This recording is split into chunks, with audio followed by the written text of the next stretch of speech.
Once the initial Moorish conquest had been achieved, you have a movement of so-called Arabs into Spain, led by Musa.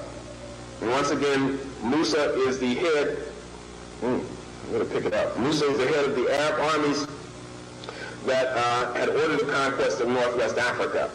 Now, although the Africans had achieved the greatest victories, they were given the least rewards. They were given the worst allotments of land, and they were treated, no doubt about it, in a second-class manner.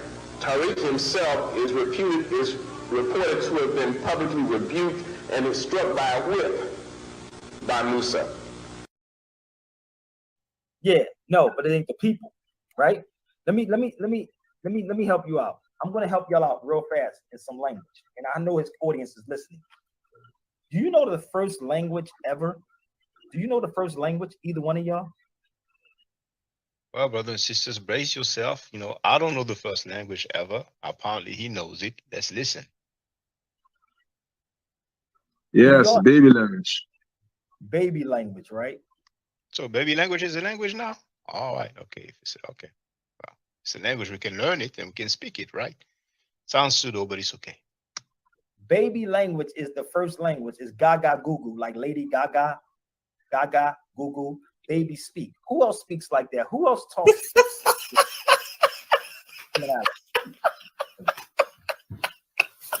Well, whoever this is, who you are, let me see your face first.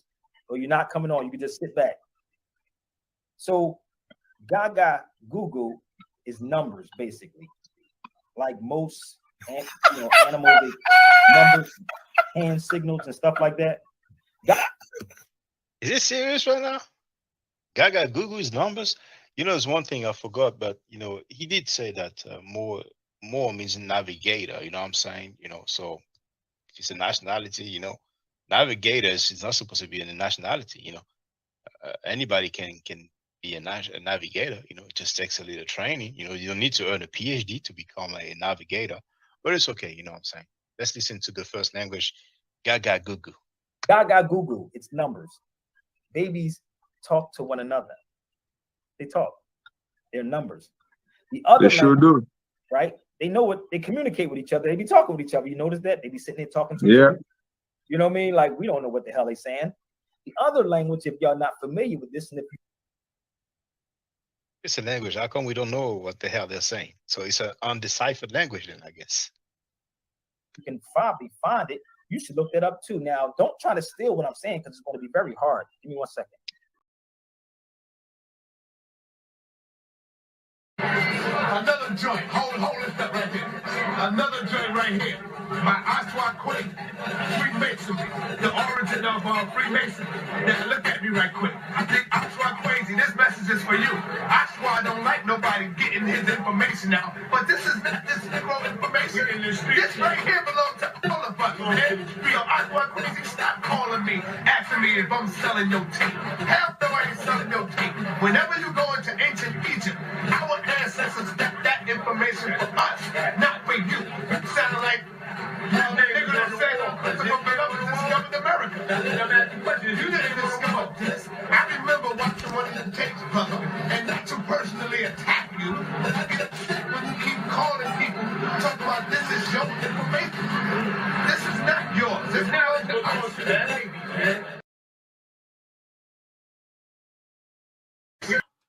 You a slick nigga, selling all my DVDs over the years. How much money you made off of me, Son Neter? But this is not this Negro information. Is you like you a schizophrenic or something, nigga? Something wrong with your brain, Son Neter. Why you can't just be right? You just can't be right, nigga. Now that being said, the only time when we don't have a beautiful experience is when we fucking with you. So what do? We chop your motherfucking head. You ain't got no proof, nigga, that I went to the hospital and they all told me I had AIDS. I went to like 4 hospitals, and the hospitals was telling me that I had AIDS. Shaka. I don't give a fuck what Ramesses said. I'm Son Neter. Ramesses was just another man, bro. I don't worship them motherfuckers. I don't give a fuck what Ramesses said. I don't give a fuck what Akhenaten said. As a people, I hate Africans because of what they did to my people. There's nothing special about you because you following some spook ass God, some God who we know is narcissistic, who's demonic, who's a goddamn liar, who's bipolar. The God of the Bible is a bipolar motherfucker. I don't believe in old Egyptian gods. I don't believe in that stuff. I wasn't even taught that bullshit, right? I'm the one who bangs against the Comedics. I bang against them and they can't get through me because the gods that they worship, right, were born from another group of thinking, right? So you can't come with me with no goddamn Heru or no other that bullshit. Show it to me in the primary, show it to me in writing, show it to me in the period. You're making the bullshit up. Polite, if let's say Polite is innocent, he could be a partial victim. You know, maybe he broke up with the girl. Who knows, you know, what happened in that instance. But the only true victim is that girl. So I think that's what we need. And I think that's being a hypocrite because you have a member of ISUPK who was locked up for child molestation, for rape, or whatever it is, and y'all still support him. Here it is, Polite have not been found guilty, and y'all wouldn't support him. See the double standard? What you have double a member standard? in ISUPK, which y'all support him financially. You put money on his books. But Polite have not been found guilty, and y'all already. This how I know you taking a strong. This how I know you take a strong position of Polite's innocence, regardless of waiting till the verdict come, because you keep bringing up the same exact thing, even though I've explained the position dozens of times. How many times do I have to explain the same exact position? So in that instance, the brother took a lot of. Even if you explain it, it still remains the same, though, Captain. No, you still support what remains the same? Guilty. But what remains the same, though? That he was found guilty. Definitely was found guilty. But he also Polite was not found guilty. I'm not saying don't support him, though. Right. Brother, you said if the brother come on my channel, you done. Wait. And you know you got me, man. You got me. I said, all right, brother. That's right. Right. But what is that part? That part is talking about until the trial is over. I didn't say after the trial is over, if he's found innocent, don't deal with him. That's not what I said. Right, okay. So again, the two don't match. What you're trying to match up just don't match. So I ran down that whole brother's trial already. His how he was found guilty. I ran all of that down already. So that scenario is not the same. Right. Okay. All right, brother. So Shabazz was not permitted to stay in that area, so he took his family into the jungle of East Asia, which we now call Africa, to make a people close to nature. And the Honorable Elijah Muhammad said, this is the origin of kinky hair, because we didn't have kinky hair prior to that. The hair on our head was like the hair on our eyebrows. The hair on your eyebrows straight, the hair on your head is not the same as the hair on your eyebrow. But the hair of every other people is the same as their eyebrow. Your eyebrow straight, your hair something different. Wouldn't you like the hair on your head to be as straight as the hair on your eyebrow? That's why you so busy frying it. That's why you so busy pulling it. Because your nature tells you that the kink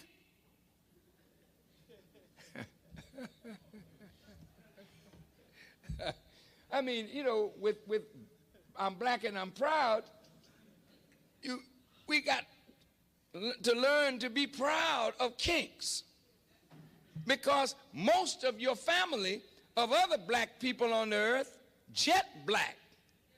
They didn't have no broad nose and thick lips and kinky hair. They were dark-skinned people, jet black, but they had straight hair, a thinner lip, a thinner nose. But we are marked as a different kind of black person. And we were rejected and despised, not only from the circle of the gods, but we were despised and rejected by all the other dark people of the earth. This is why today black people with kinky hair and broad nose and thick lips are rejected in every society.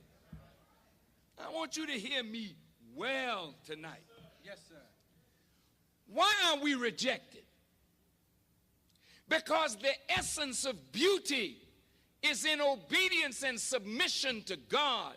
And the essence of ugliness is when you rebel against God. And when you rebel against God, in your rebellion, you are marked with a certain mark of your rebellion, which is the disfigurement of your internal self, which manifests in the disfigurement of your external self. And this is why when you look at our people, wherever we are found on the earth, you find us either disfiguring ourselves physically because we are disfigured on the inside because of rebellion.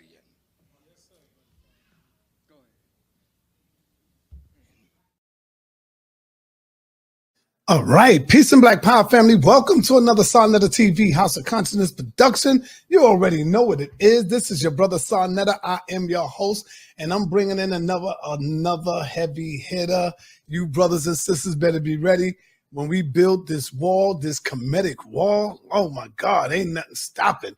We bringing in another young brother. He's a scholar. You one leave, 5 more come in. Reggie leave, 5 more come in. You know what I'm saying? Garfield leaves and turn his back on Kemet, 10 more come in. We already got Chris Harris. We bringing in another brother who is awesome, who is powerful. I would say I don't know, between him and Jabari, I would say they probably right here until I see the brother's work and ethic, and if he can handle the ring, getting in, or the battlefield, or whatever, anybody that come at him, if he can deal with that pressure, I think he can, because he's Kemet. And so without any further ado, I bring to you my brother Shaka in the building. What's up, Shaka? He runs the channel of Ma'at Forever. So if y'all are aware of that, make sure you go and subscribe to Ma'at Forever channel. Go over there and show some love for our brother. Peace and black power to you. Hotep. Shaka, what's happening, man? Unmute yourself. Hotep Sen-E Sarnetta, Yeah. thank you for the invitation. I just want to greet the people as I usually do. Hotep Senu, Hena Senut, Iiti, Ren Shaka and Kemet. I hope you're doing well. Bonjour, Sak Passe, Mbote, all that good stuff. Damn, don't y'all hear that? Don't that sound beautiful to your ears, man, right there? Just to hear him go in on that. I know he's dealing with knowledge, man. Have you ever met the Father Benga? No, I've seen him. I've seen him, but I'm not acquainted with him. Well, you seen him on YouTube? But brother, you like to say I know him and him. In 30 years, you don't have a book, you don't have a website, you don't have a platform. You have to go on other people's platforms. So you can talk all you want that you are acquainted with. Well, whoever. It doesn't hold any bearing with your scholarship. Listen, I think everybody knows my work. You're just being introduced. Okay? What is your work? You've been carrying their suitcases. You went errand and bought them drinks and coffee and tea. Everybody can do that. That's why I nicknamed you Butler. So Sarnetta, so you allow this person to talk about, I carry Sarnetta's bags and suitcases. So you are Butler for Sarnetta as well. It's good to know. I didn't know that. Yeah. So and Sarnetta called you the B word. You did not object. You don't have any background. You know.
The Proto-Semitic Allah burning down tells us was a black god represented by a black bull whose hide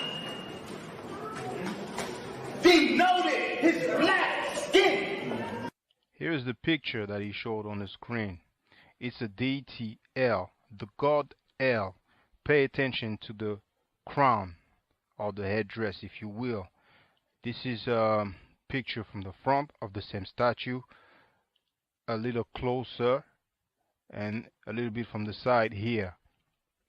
Now, this headdress is actually the Atef crown. If you go on Webster's online dictionary, that's what it says. Atef is the specific feathered white crown of the Egyptian deity Osiris. It combines the head jet, the crown of Upper Egypt, with red ostrich feather for the Osiris cult. The Atef crown identifies Osiris in ancient Egyptian painting. If you go to Webster's dictionary, Merriam-Webster, it says Atef, hold on, a tall crown with a long feather on each side, shown in the art of ancient Upper Egypt as worn by Osiris. Okay? Here you can see Osar or Osiris with the Atef crown. This is from the papyrus of Nebket. It's actually in the Louvre Museum, and you can see me filming that papyrus on the video entitled Reality Check. Why black people ain't going nowhere, but you might as well put Afro Style Reality Check, it's gonna come up. And in here, it's also from the Louvre Museum. You have Osiris in the middle with the Atef crown, and the description for it, if you go on the website of the Louvre Museum and you type Royal and Divine Triad, you can do a search and you will see they mention that he is actually wearing the Atef crown. Now finally, you can compare the crowns. Okay, first you have the god of the Arabized Negroes, which first is El, but somehow, some way becomes Allah, but that's up to y'all, that's up to the doctor. And then you have the one that I showed you, Osiris. Then again, from the front, compared with another statue of Osiris, and then finally the same statue from another angle. Biblical King's Seal discovered in dump site. This is the royal seal of the King Hezekiah, and here we have an Ankh. And finally, last but not least, you need to see it to believe it.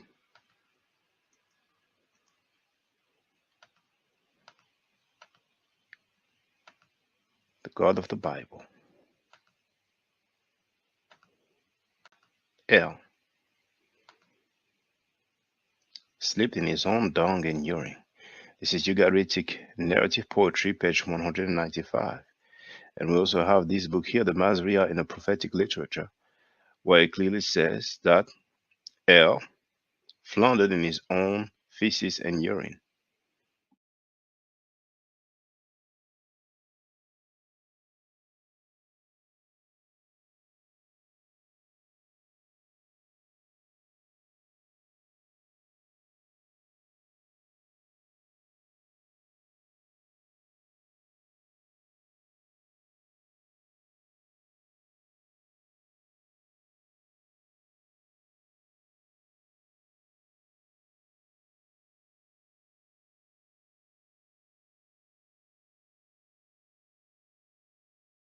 No, I got zero. I got zero cash apps. This is an official conversation. All right, he got zero cash apps for right now, y'all. Let's show some love, man. Come on, man. I mean, show some love to our brother. But, hold up, Reggie. All moderators. Remember, when I have guests in here and we are interviewing the guests, the moderator job is to look out for the guests. That's it. Yeah. Not to bang. Hold up, Jabari. Not to bang on the guests because you don't like them. And if you feel that you don't like the guests that I have, all you got to do is say, you know what? Say it to yourself. I'm not going to moderate today. Let me fall back because I don't want to go against the guests. That shows the respect for the platform. That's what the moderator's job is. That goes for every moderator here. You know, I don't want y'all banging on the guests because I don't bang on them. You see, I'm here to give them love, respect, whether I agree with them or not. Whether I agree with them or not, I'm not banging on them. And it's not my job to debate with them. I only do that to the silly Hebrews. That's it. But when I get real guests on, please show the respect for them. Can I say this, Sonetta? I have heard Reggie say that I'm making this argument because it supports my business. He said that a few times, like this argument is about business, about money in my pocket. He said what the hell? And it's always strange to me that people make those kind of comments and then come on here begging for dollars for Cash App. Who is more driven for dollars? He makes that argument. He's doing that because it's his business, because he's making money. I mean, keep talking, Jabari. Keep talking. Argument. Hey, just keep talking. I'm trying to make it cordial, but you just keep talking. No, that's not. So that you could have let go, because I could start talking. That's not me being less than. Check this out. Check this out. All right, brothers. Let's keep it. No, sir. Man. You want to throw low shots? No. You want to throw low shots? How was that a right? About begging for money? Oh my goodness. You know you. All right. Come on, man. Let's start, man. Before we even get started, man. Please. So you want me to start talking about your popping mom's shrine? No, we don't want. No, Reggie. Right? Reggie, no, we don't want that. No. You don't get to do that. You don't get to start throwing shots when I'm trying to get on. You don't get to go and start talking about Cash App for my time on the internet and a popping mom's shrine. Let me say this. All right, Jabari, let it go, please. No. Jabari, let it go, brother. Don't say it. Just let it go. Don't say it, Jabari. Sonetta, you're acting like I am being hostile. I'm no, I know you're not. I just know who I deal with. I know my people. I ain't start this. I ain't started. All right. Yo, chill, man. Come on, man. Damn. Someone yelling. No, I didn't say nothing. I was positive about Mr. Asade. I ain't say nothing. But yo, let me tell you this so we can get it funky right now while my computer's booting up, right? Yo, all right, Reggie, stop, man. Come on, man. I just see y'all ain't respecting me. I'm saying, no, dead it. Let's just dead that. Everybody, dead it. On your end, Jabari, on Reggie end. I'm not saying you started anything. Just dead it, man. Let's not do that. Wait till the people is not here to hear all that crazy stuff. No. They are here to see an intellectual discussion, man. That's it. All that other stuff, come on, Reggie. Let's stop, man. Nobody is yelling and screaming. Nobody is yelling and screaming. Hey, who started this? Nobody started nothing, man. Let's just go, brother. I can't talking about begging for cash. I'm talking about having tough skin, man. Please, man. I got tough skin.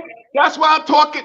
Listen, I'm coming back on. I'm just waiting for my machine to go up. But I didn't start this.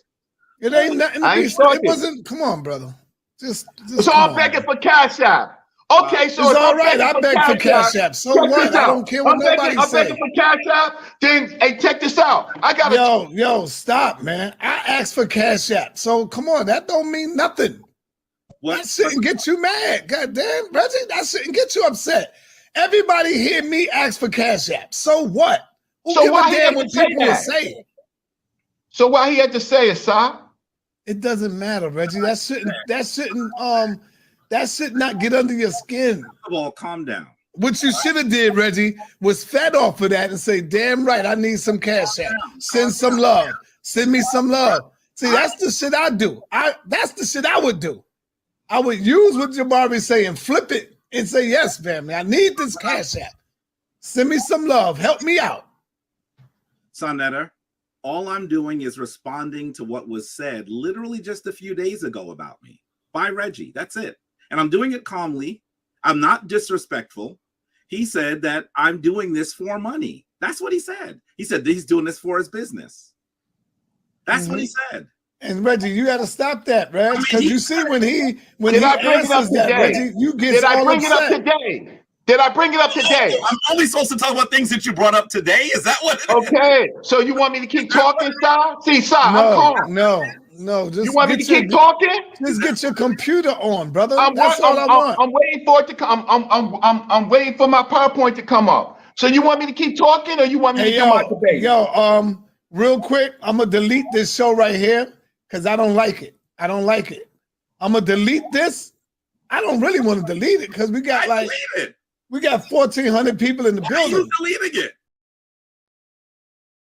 Let me ask you a question. You keep saying that Dr. York went up in court and admitted that he was guilty. Am I correct? He copped out. He didn't go to trial. He copped out. Did you see the video? Did I see the video of it? I seen a few videos with him in court. What that mean? He got drugged? What did he cop out to, Poppy? He copped out to all of those charges. The charges, not tax evasion, not that. Like Prince York tried to say, he copped out to all of those charges of molestation, and the reason why he copped out was because he gave those children herpes. Now, hold on. Now, what did he cop out to, though? What was the charges for him copping out? Child molestation. No. What was the time? What was the time that he will get if he cop out? The time that they gave him over 100 years. Now, Poppy, reason with me. Let's deal with some real truth for a minute. If a man would cop out to 200 years or to 100 years, come on, Poppy, it don't make sense. He have nothing to lose. Why would he cop out to 100 years, Poppy? He would automatically, hold on, Poppy. He would go to trial. When you look at the case, you will see that Dr. York is definitely not in his right state of mind, brother. Come on, man. When you look at the case, you will see that Dr. York is definitely not in his right state of mind, brother. Come on, man. See, but y'all hate so damn much. Hold on, Poppy. Hold on. Y'all hate so much, and you want to prove that he's that y'all going along everything with the damn white man told you. If the white man is the fucking devil, how come everybody all of a sudden now believes what the fucking white man is telling them? Come on, bro. So, Sandra, let me ask you a question. You gonna tell me, just like Ben Fodder, that there was rumors in New York? Brother, we talking about Dr. York right now. Let's get back to Dr. York. So now, hold up. Yes. So now you gonna tell me that the Brooklyn Knights been run Dr. York ass out of Brooklyn because the rumors of him being a child molester been going on for over 40 years? This shit didn't just start with Dr. York. Dr. York was being accused of being a child molester since the early 70s, 60s and 70s. That man had been being a child molester, number one. Number two, not only is he a child molester, but he taught Africa Bambaataa. He is Africa Bambaataa's teacher, and he taught them about the occult. He is his teacher. He is Bambaataa's master teacher, and that's another place where Bambaataa started that practice from. He recorded his first record inside Dr. York's studio. Dr. York turned Africa Bambaataa out. He's a pedophile. All right, I hear what you're saying, brother, but guess what? You still have not proven anything. Give me some proof. Show me something. Ain't no man. For example, I'm going to court.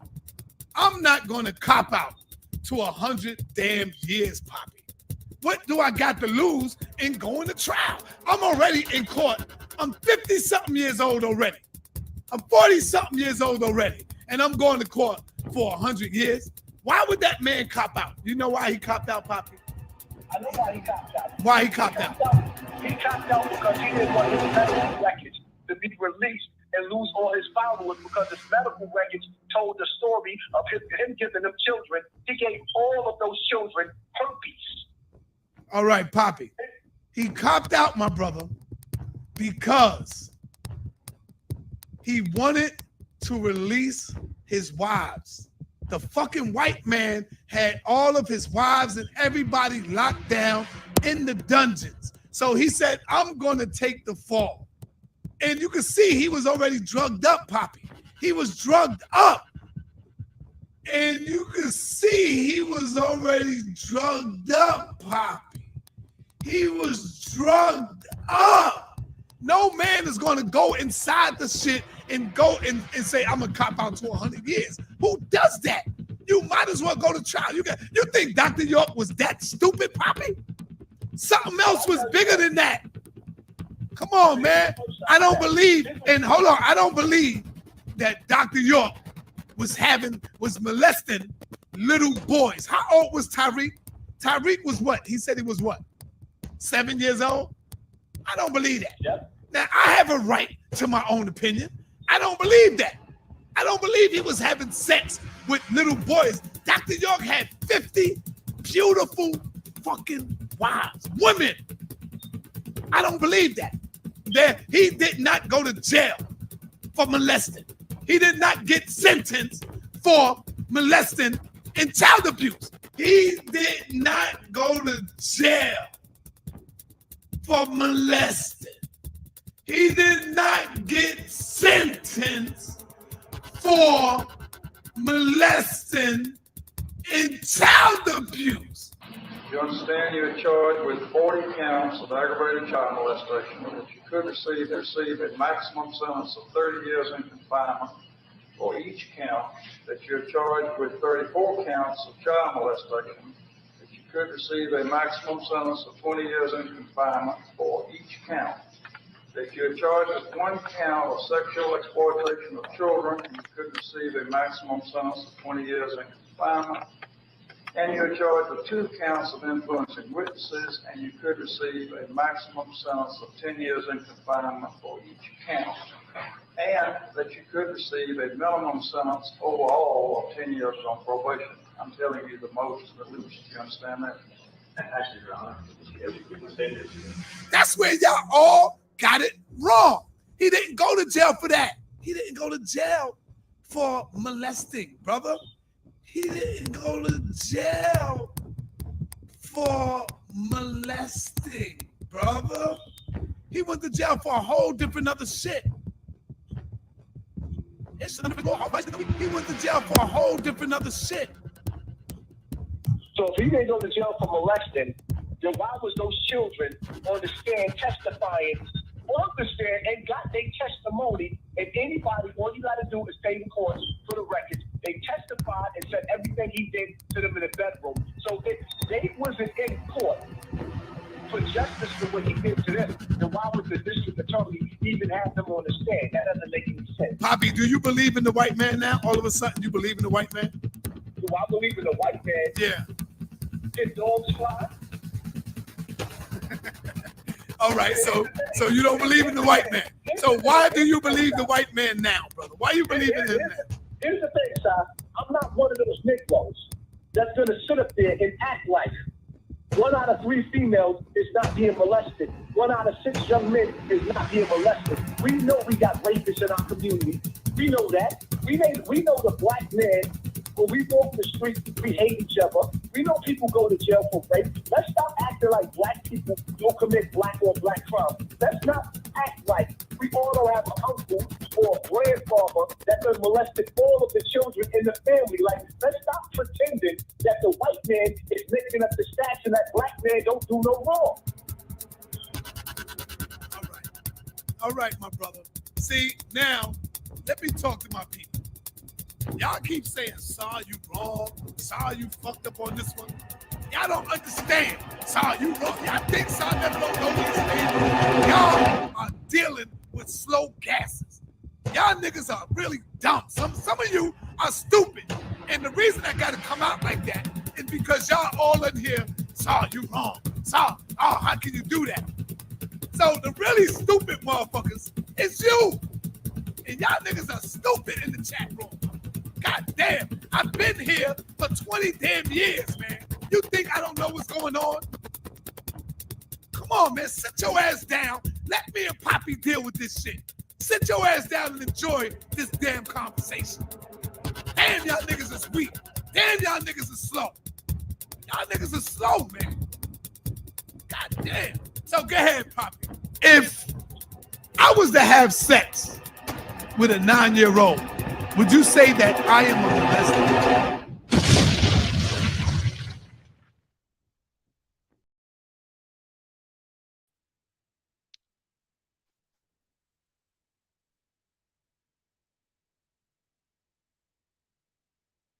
Microphone check.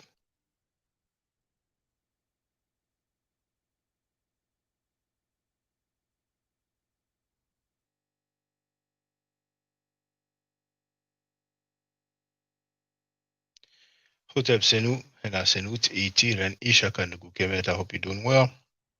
The title of this live stream is Moors Were Second-Class Citizens to Arabs. I have 39 comments to go through.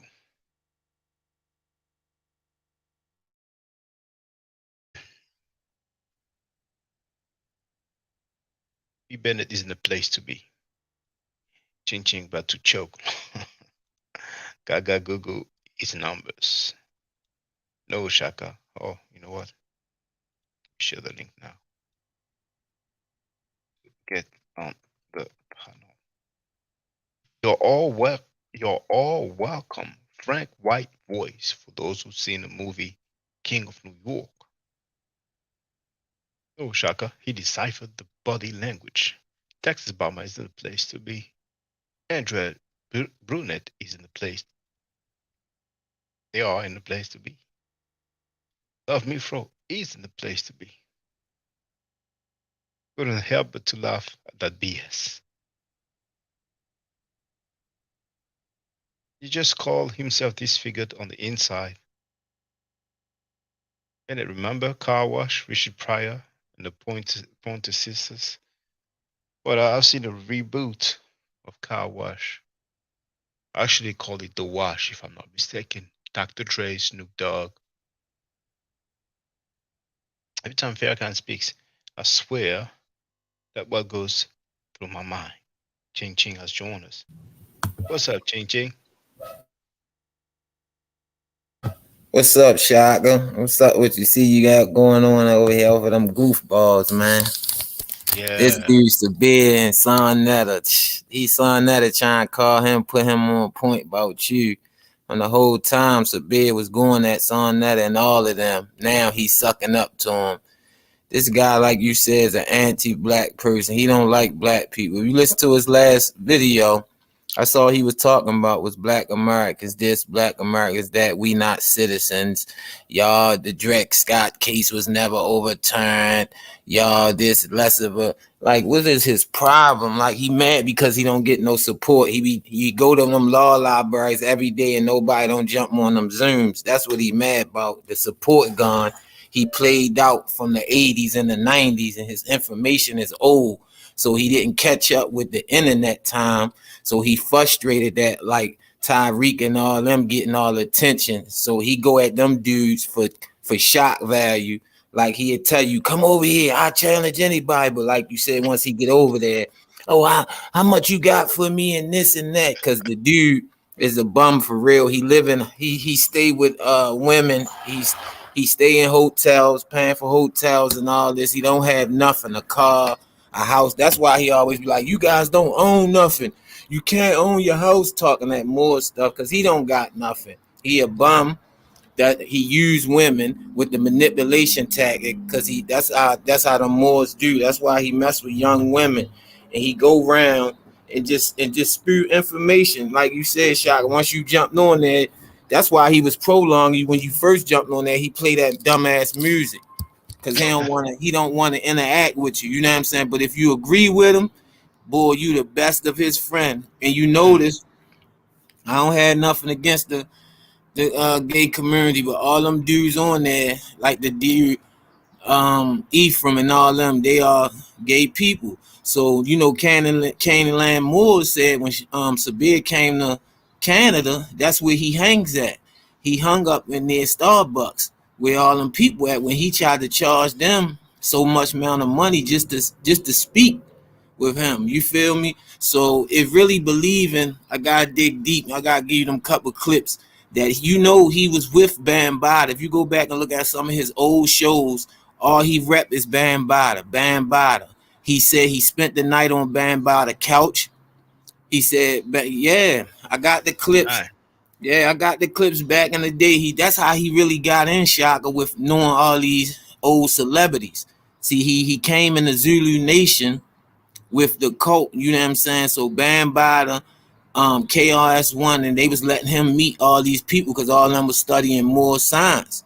So I was listening to a couple of his old videos, because all you gotta do is punch Sabir Bay old videos, and all he say is Africa Bambaataa. And every time somebody like KRS-One, he bring up the allegation, he go, yo, the other video that other day he was saying, yo, he defended it, Shaka. He was like, well, people wanted it.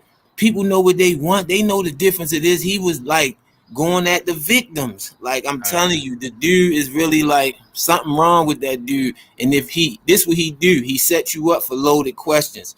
He'll say, are you racist? He'll say, yeah, he racist. But if you say no, he gonna say, you must don't love your race. Like he do these little tricks and these little dumbass little answers, and his audience over there, which them couple of people, he be mad because they don't. It's this one dude named Carlos over there. He another fruitcake. Yo, Shaka, he be taking care of Sabir. He be paying for, he make them people pay for his hotels, his flight. He tell him he ain't going nowhere unless y'all pay for it. Make him pay for his food, make him pay for everything. Like, the dude is a straight weirdo for real. Then he think he the best. Like Which Become said, you ain't even debate nobody since Seti destroyed you. Like, Seti made you look like a child. Like, come on, bro. Then that's why Son Netter hit him, because he tried to put him on point with you, but we got him too. I got to punch up these other videos. We gonna load his ass up too. Son Netter, bitch ass. All them niggas is into that shit, man. Them niggas gay for real.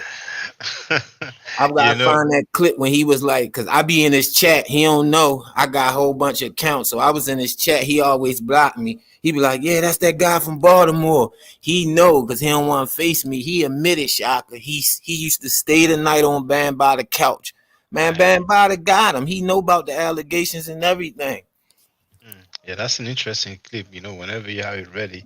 But, I've been telling people that the way we hear Hebrew Israelite on Scam Cheddar's panel, that's where we used to hear the Moors. That was 2008, 2009, you know what I'm saying?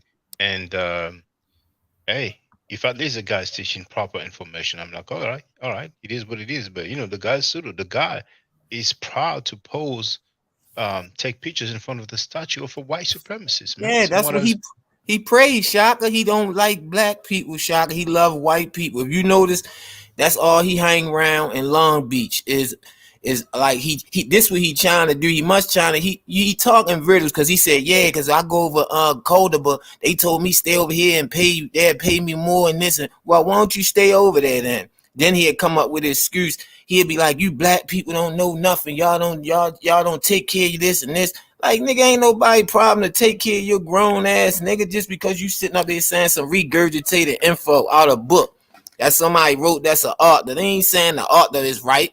He over there talking about this is facts. Nigga, that ain't no facts. Is something that when you there, you see with your own goddamn eyes and you know the shit is facts for real. You get that shit secondhand, that shit is questionable.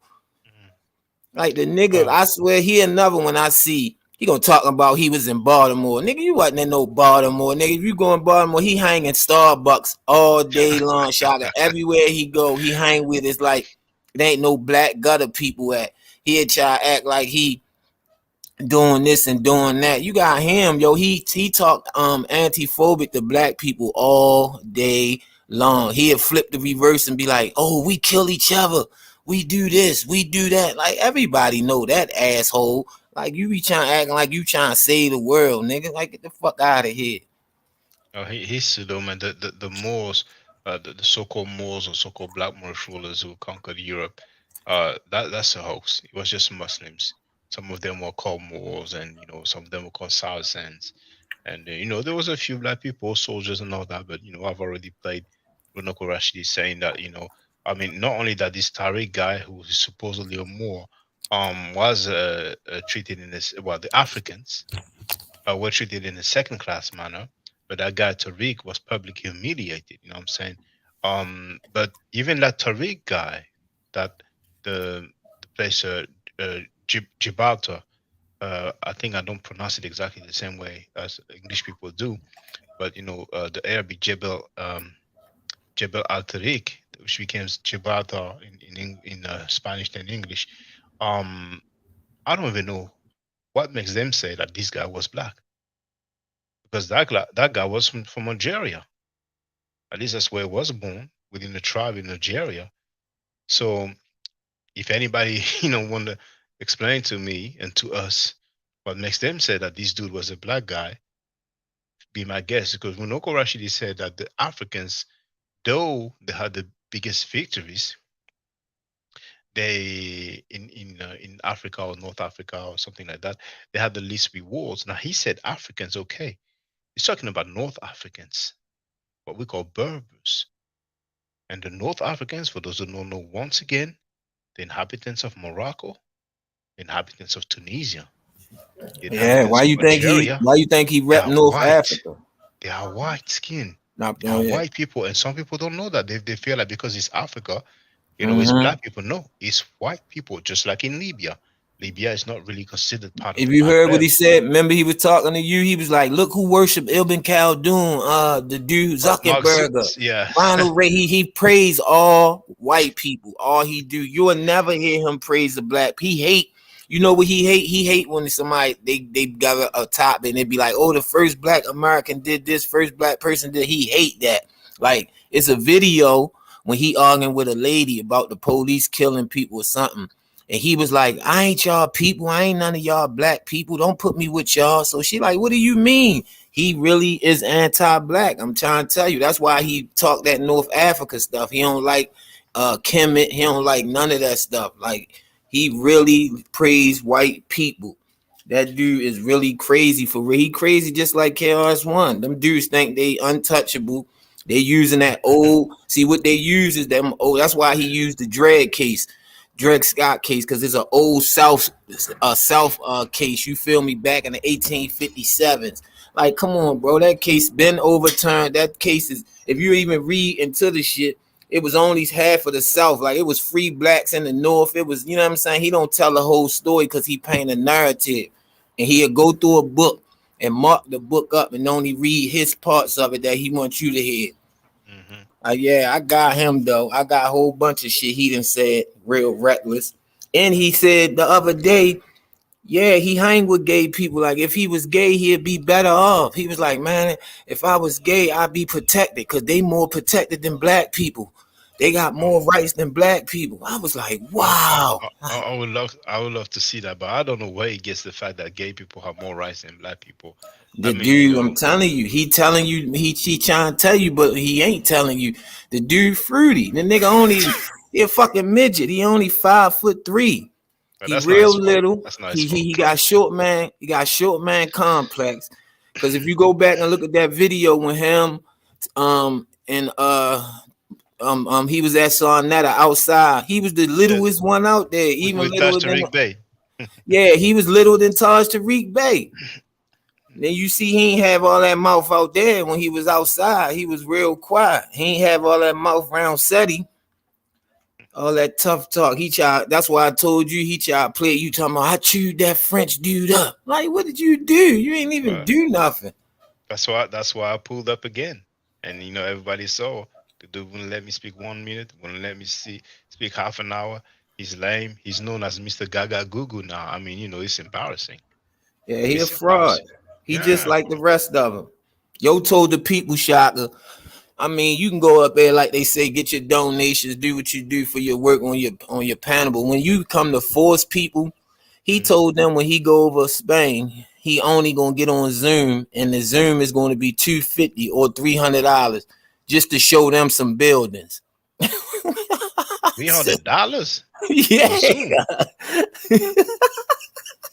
And it's funny, Chief X said that he offered him $300, for 1 hour, and he declined. That's what Chief X said, But no, that dude, he's just pseudo like many people, And the first time he was courteous, but then he realized he got cut, and then he started being slick. Like, you see how I cut that? that guy off from France, and I'm not, I mean, how I cut that guy off from France. I was like, for real. So I pulled up, challenged him. He wouldn't holler, and everybody see, but it's not even impressive, and it's a shame. But if people want to waste their money like that to pay somebody that praises someone who was clearly anti-black, hey, it's on them. You know what I'm saying? But that white supremacy stuff we see also with ISUPK, with that Katazar dude. Katazar Right. had a whole interview by Scott Cheddar, on the House of Conscious Then you Civilians. can tell he up to something, Shaka, because why is his whole focus Black Americans? He picking on Black Americans like we supposed to get our nationality. We ain't nothing. Why don't you talk to some other group about that? Why are you focusing only on us? Because he know people vulnerable in America. You feel me? Most Black Americans vulnerable. So he on there talking about he went, like you said, he showing that piece of paper. He went through customs. Like you said, they don't ask for no annexes. Which we come through when you go through customs. He won't show his passport though. His passport say United States. Exactly. Then he play word games talking about, what a part of America you talking about? US, I'll be like, this guy is really weird, yo. Like he another one I want to punch in his motherfucking face. At least he said it, indeed. His passport's nationality field says United States of America, but then he said he has some other stuff that he wrote himself, and everybody can write anything. That's why he picked up a piece of paper. Shaka nationality committee. It's as valid as this. But the funny thing, there was a guy from the Army War Squad back then, and they all capped for him. That guy plainly lied, talking about his passport nationality field says more. Let me just play it. It's only 1 minute and 30 seconds. Yeah, D. Bennett. What is your nationality, brother Ish? I'm a Moor, brother. I'm a Moor. I'm also Muskogee Creek. Do you have a passport? Yes. What is written in the nationality field in your passport? Oh, I'm a U.S. citizen. But what is written in the nationality field of your passport? My census is a Moor. You're telling me it says Moor in your passport in the nationality field? Yeah, I'm a Moor. No, that's not what I'm asking you. What I'm asking you is, in your passport, there's a nationality field. What is written in that field? I'm a Moor, brother. Yes, brother Ishmael, you know very well that's not the question I'm asking you. In your passport, because you said you have a passport, there's a nationality field. Now, what is written in the nationality field? Moor. You're telling me that Moor is written in the nationality field of your passport? Absolutely, brother. Can you show and prove that? If I have to, absolutely, brother. There you have it. And that was live on air on the Army War Squad, Blog Talk Radio. Yo. And then that's when he started flagging my videos with his friends. And then, I lost 2 accounts. I lost 7,000 subscribers in total over like 1 week or 2 at most, you know what I'm saying? And 7,000 subscribers, man, you know what I'm saying? But just because they do live, man, those guys, they really believe that they have a nationality. If they had a nationality, it would be recognized by other countries. So this is just some make-believe stuff. Right. It's old stuff from the 90s that they was fooling black people with.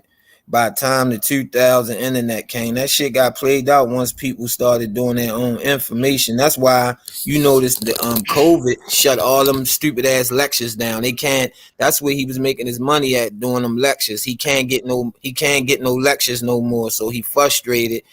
Nobody won't meet up with him no more. Like he always meeting up in hotels with a bunch of men, no women around, no nothing. He always taking pictures. If you ever know, he take pictures with a bunch of men hugging him up under them. I'm like, yo, this dude is a weirdo. So Son Netter like the same thing too, little gopher looking motherfucker. Look just like a gopher. Son Netter and all them over there. That's why they trying to work. Why they trying to work against you? Because you went on his page. Because he always saying, come over here. He be saying lawyers, attorneys, the judges, come over to his panel. He know ain't nobody coming over there. That's a whole cop out for real, for his little feel good crowd. Then like he said, you go to college, he gonna tell you dumb. If you get a degree, you stupid. I'm like, yo, man. Oh, that's crazy, man. Mr. Berber and his other groupie, 2 other groupies acting like, PhDs, it's not that important. It can be stripped away and stuff like that. So you really rather listen to dude talk tell you about Gaga Goo for being the first Right. language, man. Please. I said, so you gonna sit up here and teach the kids not to go to college and school, get it there? I said, half the people that work in the world went to college. They the ones running businesses out here, $5 million business companies out here. So you gonna tell them go your route, sit in hotel rooms, wait for cash apps, and go make everybody pay for everything. Like Tariq Ben said it though. Like you said, I don't agree with everything he be saying. But he says Sabir Bay use everybody and he don't admit to nothing. That's like you said when he was like, this ain't me. Like, nigga, that's you. That's Sabir Bay, nigga. Your ass going to court. You bootleg that man. Then I told him that on his page, Shaka. I said, you bootleg the man DVD. He gonna say, bootleg was a thing in New York. We didn't call it bootleg. I said, yo, I'm done. It's like you can't get through with these niggas, yo. Like, nigga, bootleg was a crime in Baltimore. Nigga, I know niggas who got 3 years for that shit. Like, they was running down on people for 1 year for that copying people work and stuff, man. Like, I'm like, these niggas. See, I told you he been up New York with Bambada and that Zulu Nation, and he got booty banded. I'm telling you, that's why he always get mad. He'll say, Hassan Campbell, he wanted it, and the other dude wanted it. They know what they want. People want something from him. He did the same thing KRS-One did. I said, oh yeah, he with it. He trying to protect Bam because he probably still talk to Bam. You know what I'm saying? On the phone, but he don't use Bam name no more like that. When somebody punch it up in the chat, I say I be the punching in the chat like you slept on Bam couch. He like, and get out of my chat and get real mad. See, I say stuff to him, make him real mad, like that get under his skin. I mean, that's why I was mad when you went on there with that. I keep telling you, Shaka, stop going on people panel with that old nice guy stuff, man. You want to keep going on that? No, you have, you know. No, Shaka, you went on there like, can I speak? Can I? No, nigga say, nigga, fuck. Once he disrespected you because he tried to play you, that's why he's like, I ain't disrespect him, did I? I ain't because he wanted to keep it calm. Remember, and then he exploded on you. Remember at the end, because see, he was setting you up to stay calm, be respectful, so he can have a lead way to say he wasn't disrespectful. You know what I'm saying? It was cut already. After our first discussion, it was cut already. So I know what type of dude you is. I'm just saying. I know it was tense already. So I was like, you know, if I say something too much, if I talk too much, it's gonna act like, you know, I'm being, you know, disrespectful, belligerent, and all that. You know what I'm saying? So, you know, hey, it's all good. But you know what's funny, brother Ching Ching? That video when he was served the papers, it is still online, and we're gonna have a look together. It is still online. I didn't even think that the English still had it up. So let's have a look, brothers and sisters. That's the dude, man. To be a baby in served papers saying it ain't me.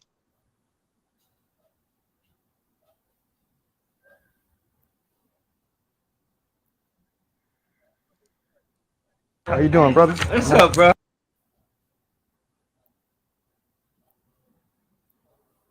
Peace, family. How you doing? Nice to meet you, brother.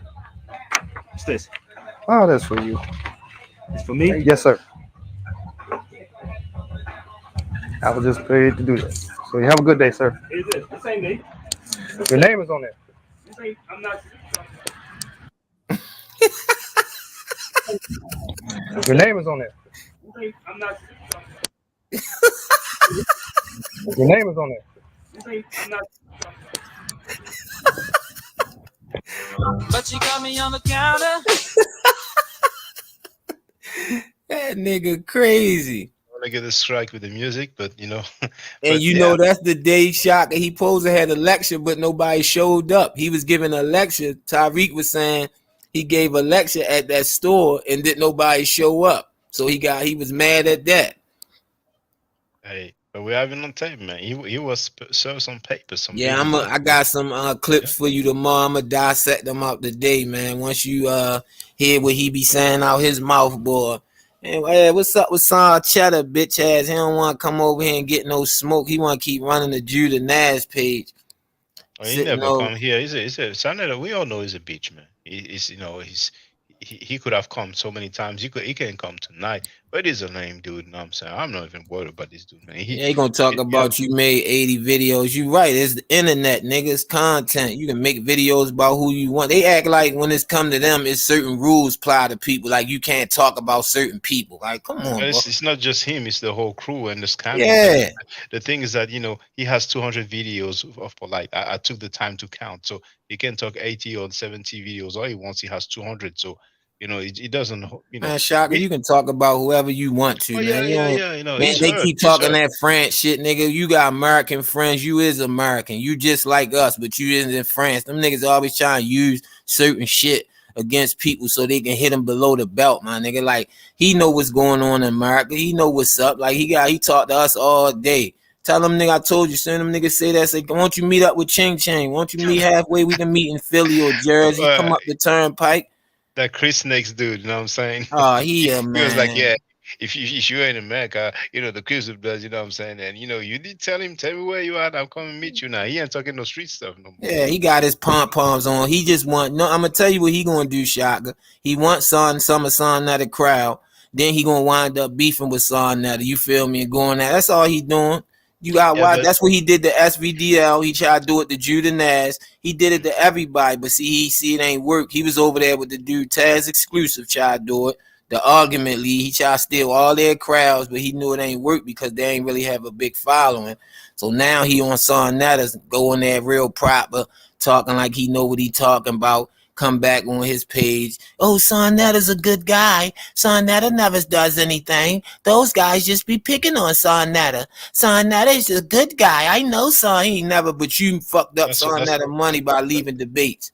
But that's not what he told me when he called me, like a month ago, ready to go outside. He wasn't telling me he's a good guy. He knows what he told me.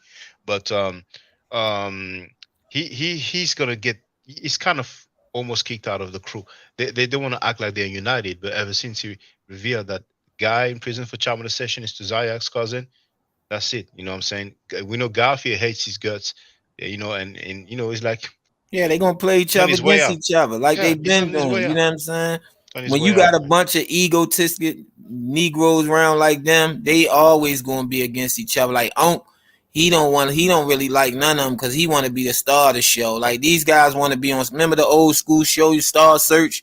That's what Son Netter doing with these guys. He looking for his next star since Polite left, and he ain't only one really bringing in the numbers. Really, is probably Jabari or when Young Pharaoh came on. That was sad. That dude needs some help, man. Yeah, he needs some help. Dude, that information made him delusional, man. He really gone for real. Yeah. See what happens when you deal with Son Netter? It happened to Nature Boy, Young Pharaoh, Polite.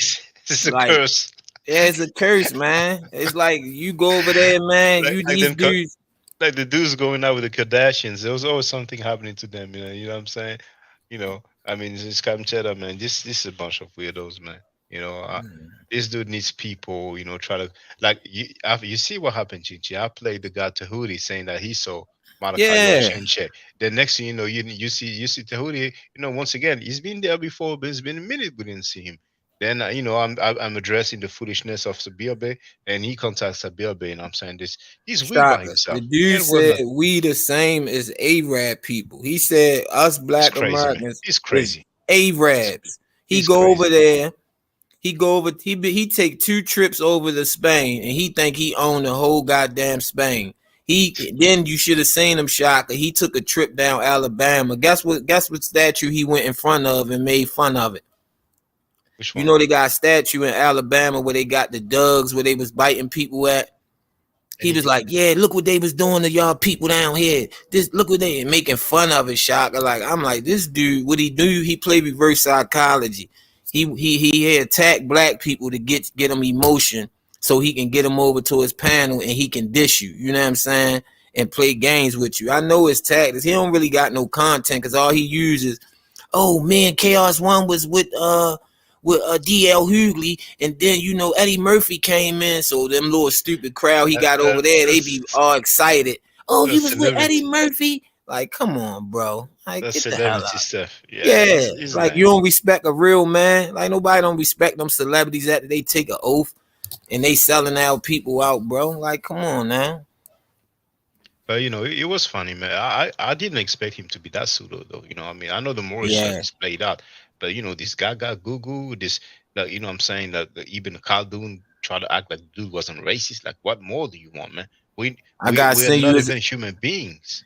it's another dude that going on him here. I think he like a European. He was and Sabir Bey was talking about some court cases, because that's what I told him. I said, have you ever went in the courtroom and challenged them people? You telling other people with the dude Shaka. He told them people, all y'all, he don't have the problem that y'all have. Like, y'all the ones in trouble. Y'all the ones got child support. And then he told these people this Shaka and told them to pay $150. He going to the law library. He said, don't wait. Pay that money now, or y'all the ones in trouble, not me. I'm helping y'all. I'm like, what? I'm like, so he think he really dealing with low gasket people. You know what I'm saying?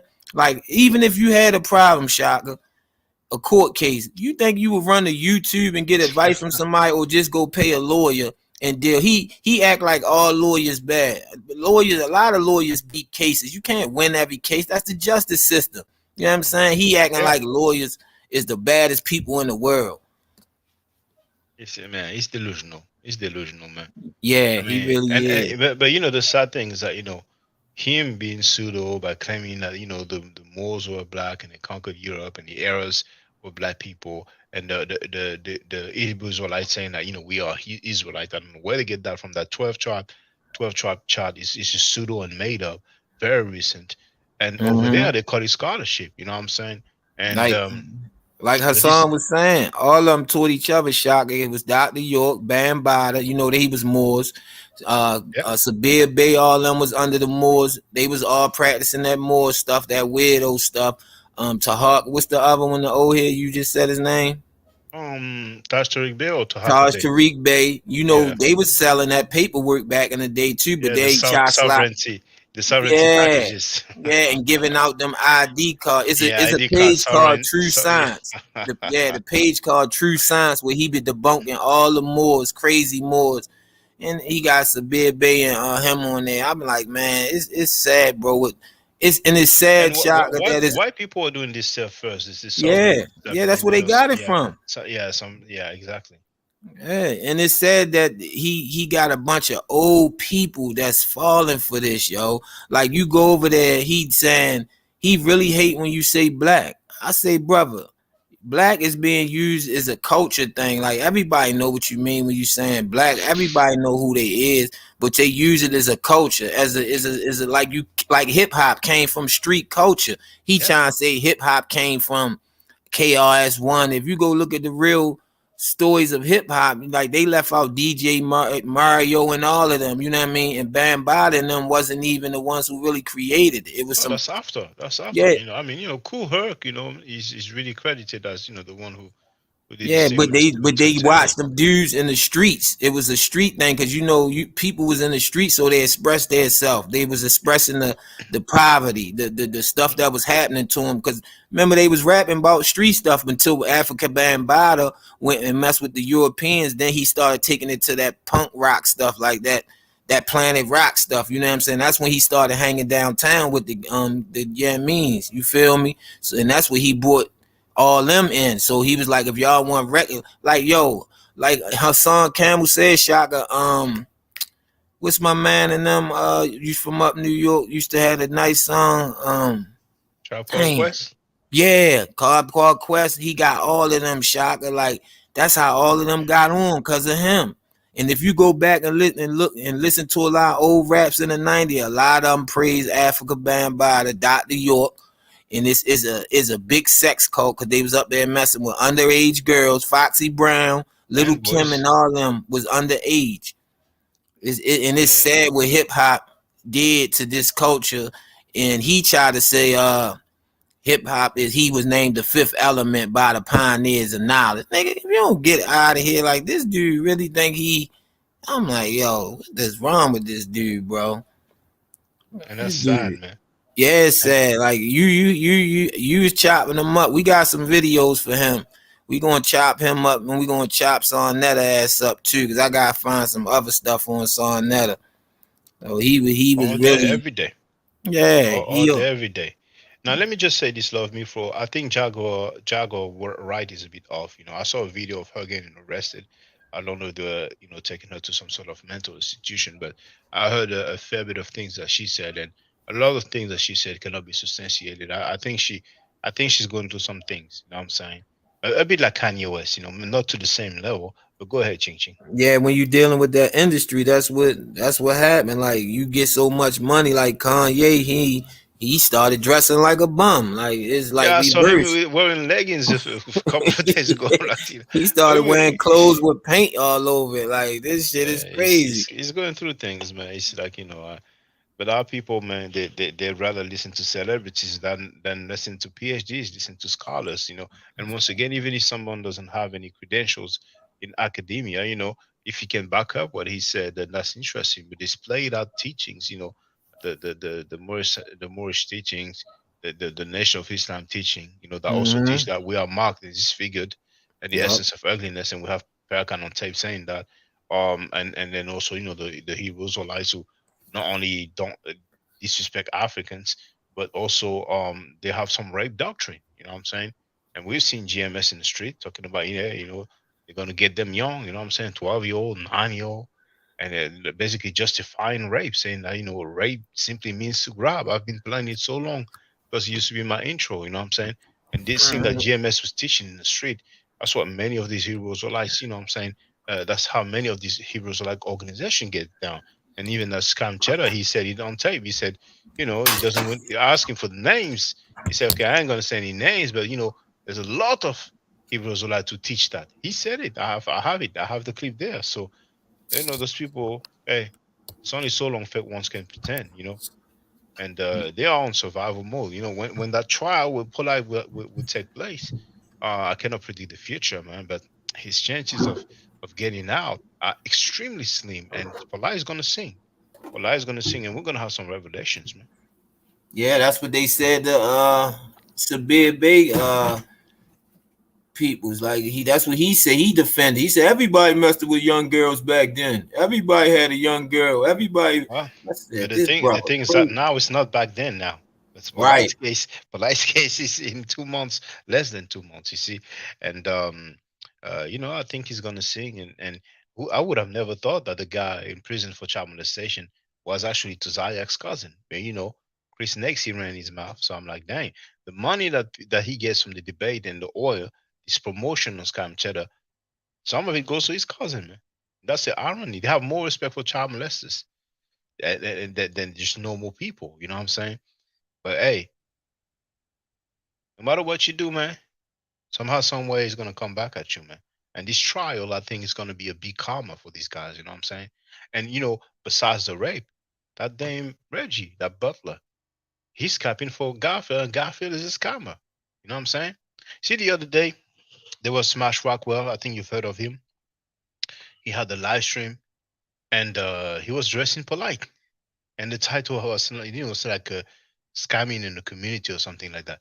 So I saw that, you know, I didn't watch it. You know, I took a screen print, and then I was like, you know, hey, Smash knows damn well that Garfield is a scammer, but still, you know, he's protecting it. You know what I'm saying? Protecting him. You know, Garfield is a known scammer, man. So now they talk about Polite because he has a trial, but Polite was their man. He was their homie when they did the Kimen on trial together. And when the trial is going to take place, if Saneda gets any trouble with that, they're going to disassociate themselves from him. Too real, what's up, brother? Oh, now it's just Too Real. You removed the second real. What's up, Too Real? Yeah, I seen him on yesterday. I was tripping off Too Real. I said we got a new dude over here. Yeah, we got our little small crew over here. Go at them chumps, man. They ain't nobody, man. No, they're funny to me, man. They're real funny to me, man. But Too Real's gonna crack my head now because he has his computer ready now, so I'm in trouble now. What's up, brother? Feel free, bro. Nah, go ahead, man. I'm watching. You know, see what you say. You know. You know, and if you know anybody that everybody's welcome, man. You know what I'm saying? I don't mind the dialogue, even if people disagree with me. You know what I'm saying? You know, let's dialogue and have some clarity. You know, when I went at Sabir-based platform, you know what I'm saying? The first time really was cool. He threw his shots here and there, but it was cool overall. You know what I'm saying? But then the more he talked, and the more it was pseudo. So I ain't tripping off him, man. Oh, V Bennett, that's just joining us as well. What's up, V Bennett? What's up? I'm chilling, brother. Chilling. Yeah. All right, though. You sound tired, bro. Can you? Nah, man. I'm good. I'm a little sick, bro. Oh man. Oh, hold on. Let me pause this other one. Okay, yeah, because I was hearing a double. Yeah, but man, I just wanted to say, man, these guys, they all going down as people that didn't take a stand over this little girl. This little girl, everybody knows that with that dude's record and that dude's reputation, you pretty much can guess, or everybody knows deep in their heart, they pretty much feel he did it. People, that's how it is, man. You judge. That's what you got instincts for, to judge, Now, and it ain't nothing personal, but the bottom line is none of those people thought about what it's like to be a victim and to watch everyone on the internet act like it's a joke. Your own people just act like it's a joke. Sit up there, talk about it openly, act like, oh yeah, polite, ha ha ha, like this is a little game. Then see some dude ride around in a car he renting, act like it's a joke, then see people still supporting it. I mean, you know what that's got to be like for a victim? That's the ugliest thing. That's the ugliest lesson you can learn about your own people, man. And these guys, they think it's a joke, but the bottom line is Jabari didn't keep his word. He didn't give a shit about that little girl. He gave a shit about an old crusty ass dude named Sa Neter first over that little girl. And if you can't make a decision about the kids are the most important thing, and that's where you got to draw the line at, then you fucking scumbag, yo. That's just what it is. It shouldn't be that complex, man. And they like to laugh. They laughing it up and they think it's a joke. But I'm gonna be quite honest with you, man. Everybody's not laughing about it. I myself don't believe scumbags should be able to walk. I don't. In real life, I don't. Because they will do it to your family member. They will do it to your little girl. You see, don't get it twisted. That's what they will do if you don't put these people in check. They will laugh about it. Then they will go hide behind their little religion and laugh about it some more. I mean, I don't like these folks. I don't like them. And it's really about the fact that they don't have no integrity, just about the young people. That's the one thing. That's the last line of defense.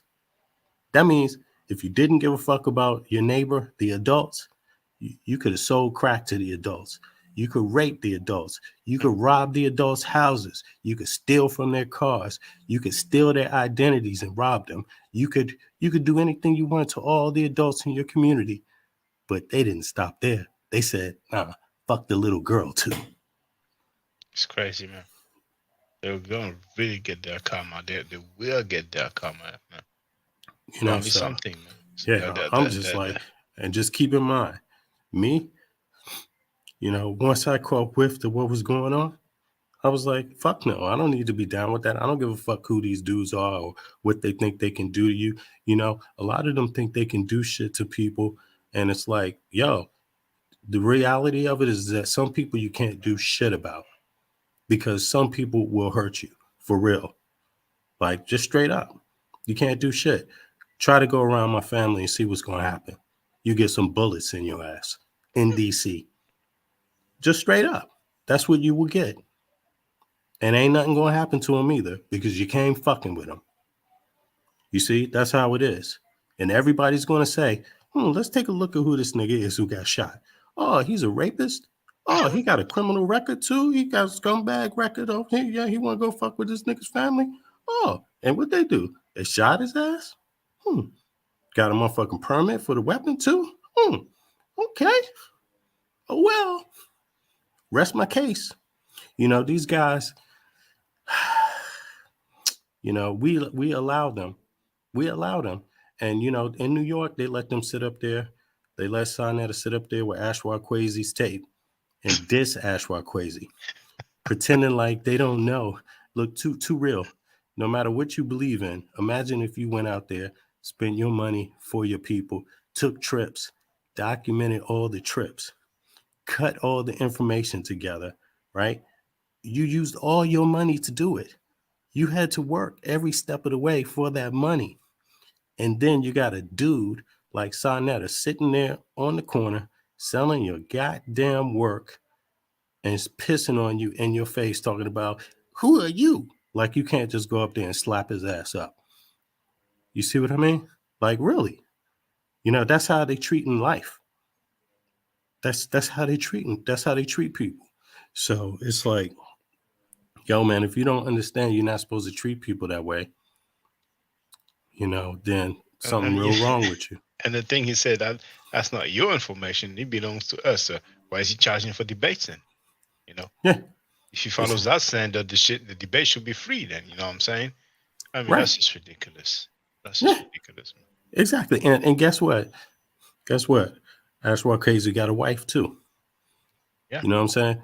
They got to, you know, so what they supposed to work? They supposed to work, follow the rules their whole life, just to have one of their own people shit on them like that with no respect at all. So what happens when it's your turn to be treated that way? And it's calling the FBI and the police. Man, FBI and the police ain't gonna help him. They ain't gonna help him. They're not, because they got better things to do. Yeah. You know, No, I'm just saying, but that's how far he goes. You know, we've seen him. He said it out of his mouth. He will try it. He will try whatever, but they're gonna look at it and they're gonna be rational and they're gonna be like, man, look at this dude. Everything about him sucks. Everything about him is he's a con man. He rips his look. It's going to be white guys looking at his record saying he rips off his own people. That's what they're going to say. You know, they're going to look at his shit and be like, I mean, yo, man, there's nothing that could be done, but he's still out there. So he must have mental problems, something like that, or it doesn't matter what it is. These other guys, they don't all have an excuse. They keep putting wind in his sails, It's the younger guys, they putting wind in his sails. It's like a cycle of nobody gives a shit about each other. Nobody.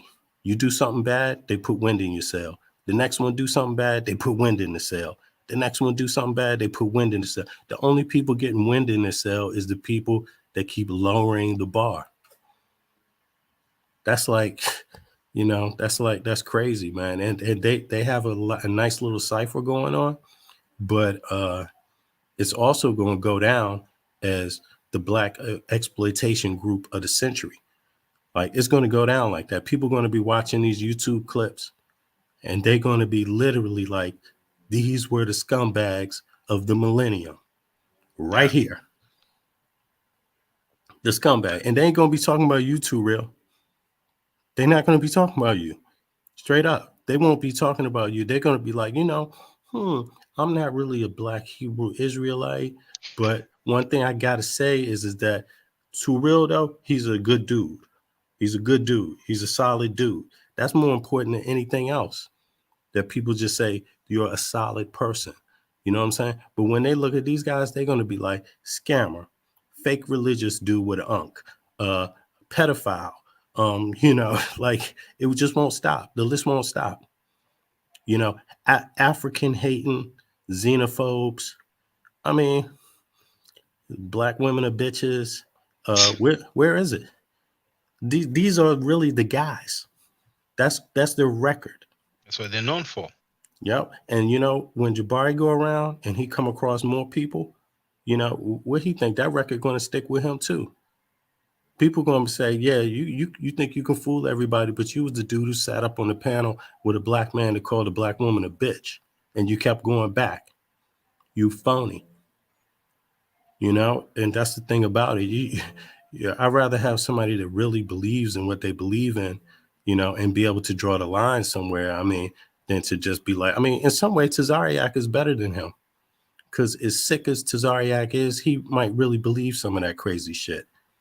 But Jabari said, hey, Polite got to take a time out. And then what'd he do? Never mind.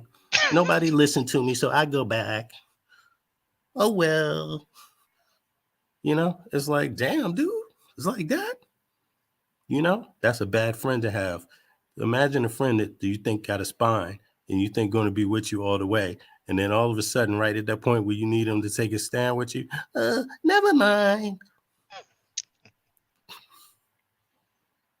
Oh man. Oops. Oops. Never mind. In less than 2 months. In less than 2 months. Gonna be something, man. Gonna be something. But where the Moors at? Where are the Moors? You see, earlier, who was it that wrote that? Wrote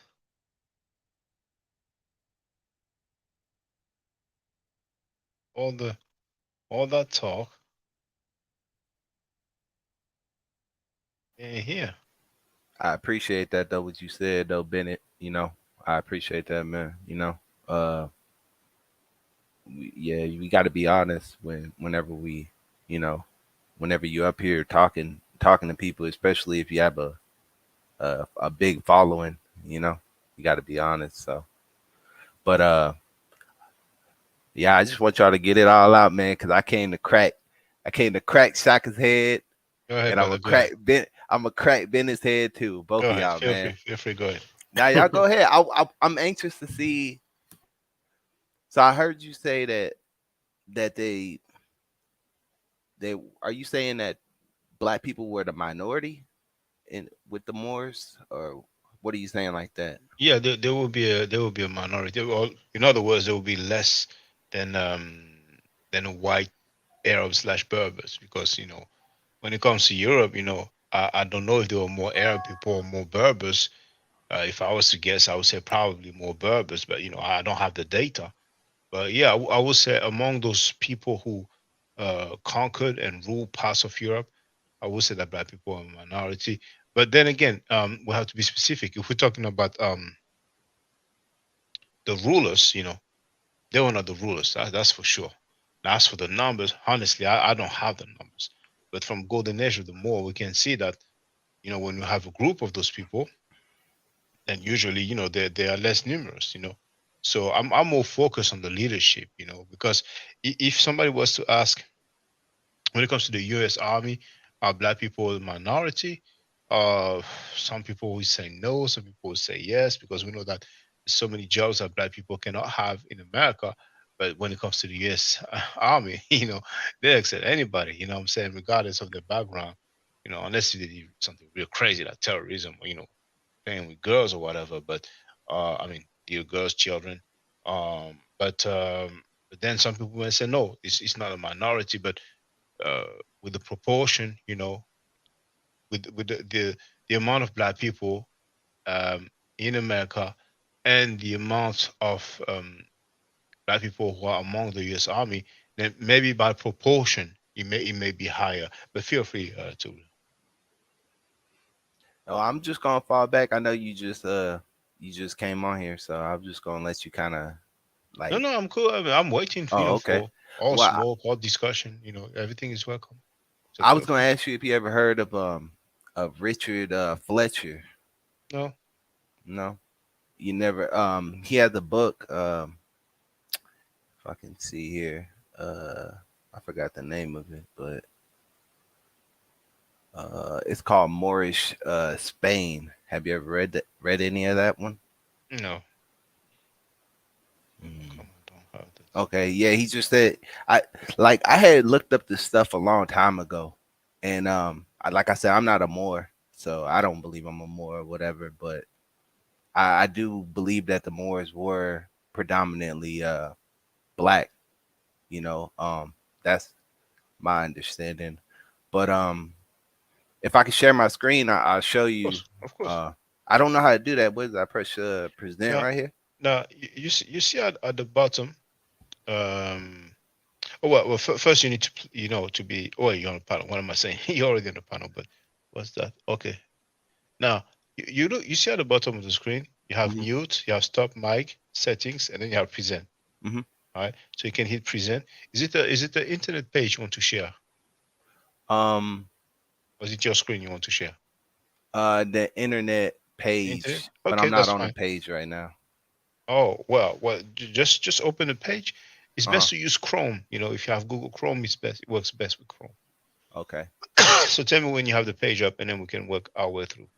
Okay. I have my notepad up because I pulled it out. I didn't want you to get flagged or nothing if I show something I'm not supposed to show. So I copied and pasted in my the Well, quotes showing the that I book is had. fine. You know, it's not a problem. You know. Okay.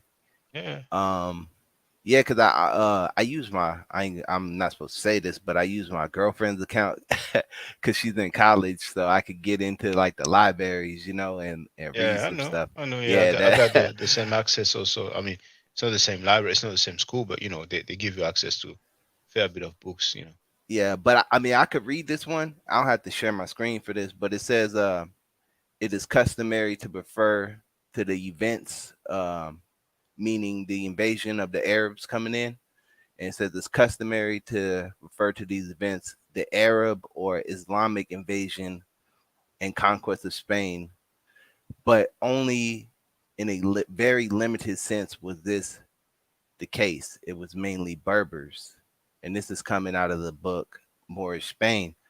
And so I would ask you, what would you consider a Berber? What is a Berber? Berbers, they are North Africans. Sometimes people call them Amazigh. And you know, if I just show to the people, but basically, that's the inhabitants of the area that we know as a Maghreb. Hold on, let me do the other one. So that would be, you know, Tunisia, Morocco. Hold on, Tunisia, Morocco, Algeria. Now, but let's have a look. You know, let's not let's look at Britannica first. Mhm. We'll see. You know, I'm not making that up. Okay. So let me share the link in the chat here. They are North Africans, you know, so you know, I guess that's one of the reasons why there's some confusion sometimes, and people presume that those are black people because they are, you know, from Africa. So Berber people,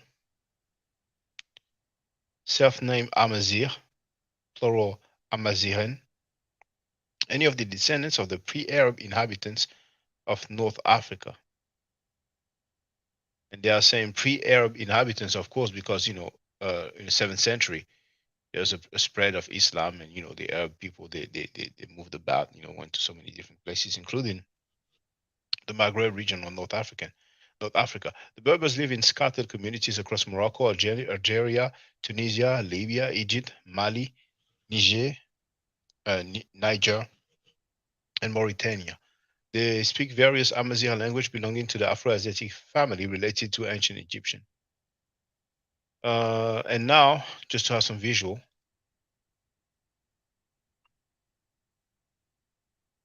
those are your Berbers. And that symbol here, I don't know what it's called, but it's probably the most recognizable symbol of the Berbers. I mean, maybe on Wikipedia they will tell us. Okay, that's an ethnic flag, but I wonder if that thing has a particular name. Somebody may know you can put it in the chat. But anyway, those are Berbers. So that's what they look like. So just like, you know, in Tunisia, Morocco, Algeria, you know, that's what they look like. Here we have a couple of black persons, but the majority is very clear, you know. And anybody who feels like it, you know. And at the end of the day, those, I think they will be from Mali or Mauritania, you know. Yeah, Mali or Mauritania. So anybody can just travel and go to these areas, you know, North Africa, and see the population. But feel free if you have any other questions, brother. So I'm of the understanding that they never called themselves Berbers, right? Like if we look up the etymology. Yeah, that comes from the Greek, I think, or the Romans. You know, it means it's a word that barbarian. means well, barbarians. I think derive from Berber, but you know, the etymology, I think it means foreigners. So, but we can have a look actually. Yeah, outside foreigners. Yeah, something like that. So yeah, I wouldn't say they call themselves that. You know, they'll probably call themselves, you know, Amazigh. You know, but if we go here, we'll put Berber. etymology. So yeah, from the Greek barbaros, Arabic barbar. But anyway, let's look at etym online. From the Arabic name of the people living in mountains and deserts of North Africa, West of Egypt, perhaps ultimately from Greek barbaros, barbarian, see barbari by 1854 as the name of the Hamitic language. Yeah. But barbary means foreign lands, from the Latin barbaria, foreign country, from barbarous, strange, foreign, so yeah. So with that, I mean, you can pretty much conclude that a Berber is not a ethnicity. It's more because they never used it to explain themselves in the first place. That was a name that was pushed on them, and it's a name that they use not exclusively with people in the Morocco, Mauritania region. They use that for multiple people. They were, they didn't just, it wasn't exclusive to them. It was anybody that was a non-Christian or outsider of Rome, right? That's what I got from reading that right now. Well, on Wikipedia here, it says that it's an ethnic group. See here? They are an ethnic group. I'm having to look on Britannica. Oh, no, that's that's Berber. Berber people. See the use of the term ethnic. Because in the book, they Moorish don't have Spain, he goes into it and he says that the Berbers, they never used the word Berber to describe themselves, and it has no ethnic connotation to it. In the book Moorish Spain, page 19. Yeah, I agree that they didn't call themselves that. Just like the Native Americans didn't call themselves Indians.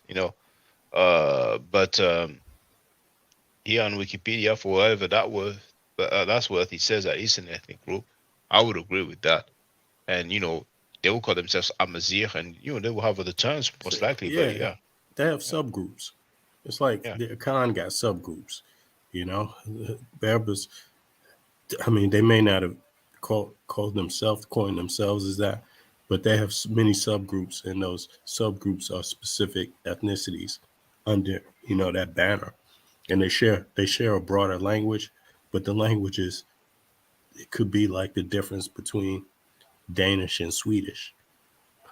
So I have my dialects. My page pulled up, Shaka. I don't know how to share this, but if you can share it. You see present, right? Mm-hmm. And then you do share screen, which is at the bottom of the menu. Okay. Once you do that, then you have a Chrome tab. I think it will say, mine is in French, but in English, it probably say Chrome tab. And then you should be able to choose the page that you want to share. I see. Or Okay. the tab, yeah.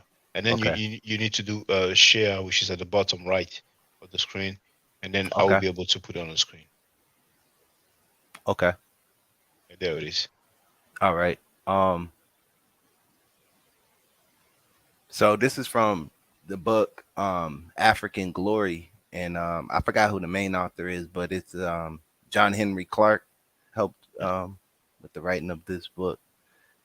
And if you read from this part, I don't know if you can see my screen good enough, right? Yeah, we see page 68. Okay, yeah, it says the African Tariq, now governor of Mauritania, entered into friendly relations, blah blah blah, right? And then so notice, like Runoko Rashidi, he said the African, Mm-hmm. that would be a North African from Algeria, from an Algerian tribe. So he was a Berber or Amazigh, he was basically a white skin North African. But go ahead. Yeah. So it says the conquest of Spain was an African conquest. They were Mohammedan Africans, not Arabs, who laid the Gothic kingdom of Spain. And Professor C.B. Groves, if you keep reading, it goes into it, and it says that, that the Tariq went across, conquered Spain, and then, I could find it, but let me see. You can search in the book as well if you want. Oh yeah. Yeah. See, no, don't go up. Like maybe go left with your and go up. up. Yeah, right. No, right. Mhm. There. You should be able to search here. Okay. Yeah, I think because I was reading it earlier, man, because I had to refresh on this stuff. Like I said, I haven't read this stuff in a long time. Um, but from my understanding from reading this, is a lot of these people that they're calling Moors didn't even know Arabic, or knew very little. But Arabic, it was a foreign language to the Berbers or North Africans Mhm. until the expansion of Islam. They have their own language. One of them is called Shle. But that would be like, I would say, I'm not familiar with those languages, but that's one of the language of the Berbers, and probably is close to what people call Amazigh. You know what I'm saying? That like we better say, you have some variation, some closeness, like the Danish and the Swedish, that's how they are called. Okay. But indeed, yeah, Arabic was not their mother tongue. It became the mother tongue of North Africans. After the spread of Islam, but still in North Africa, they don't really speak modern standard Arabic or Fusha. They speak some dialect of Arabic. A lot of people in the Levant, like Lebanon, Syria, Arabia, would not really understand people from the Maghreb. Unless they speak, the modern standard Arabic. But it's some dialects. So. Yeah, because I mean, from reading this, like, I mean, in the book, I can unshare my screen. In the book, Moorish Spain, it said that there was 60,000 soldiers that were known as the Silent Ones, right? And then they were known because of that, because they didn't know the Arabic language, which confirms that they were, of a foreign origin to the Arabs. So that's my argument. Like, if these people don't even know Arabic, why are we saying that it's Arabs with a little bit of black people sprinkled in, when the vast majority of the people they use for their armies and stuff didn't even know Arabic? But that's why, if you remember, I've been saying it's Muslims, but the people who ran the show were Arabs. They're the one, who were at the head of, this movement, this Islamic movement, or Muslim conquest, as some people would say, But today, and even, a while back also, some North Africans label themselves Arabs. But really, they are not Arabs. They are Berbers, And yeah. Okay. So if we're saying that there was no black people ruling, right? That's what the argument is. Well, No black my Moors, right? my sense is there was no black Moorish ruler, from the 7th to the 14th century. But those 700 years of the Muslim, conquest and rule of Europe or parts of Europe, and if people disagree, it's fine, but please show me, the evidence of the black Moorish rulers. So are we saying that what was black people's status then, would you say, in that time? The black Moors, what would you say? Would you say that? I know you titled it second class, right? Runoko Rashidi said that. Oh, okay. And the funny thing is that he was not even talking necessarily about black Moors, but he said the Africans. And Berbers, those white skinned North Africans, they are Africans, because they're that E1B1, yeah. Well, that I don't know. The DNA, I'm not familiar with their DNA and even DNA in general, But that Tariq guy, many people claim to be more. They say that this Tariq guy, was a black dude, and I don't know where they get that from, because the dude was from Algeria, from an Algerian tribe. He didn't. And the Algerians are white skinned North Africans. A lot of people make that assumption because of the way he was described in in Arabic literature, but also Can you because he show didn't. me? Yeah. Let me see here. Let me share my screen again. 1 second.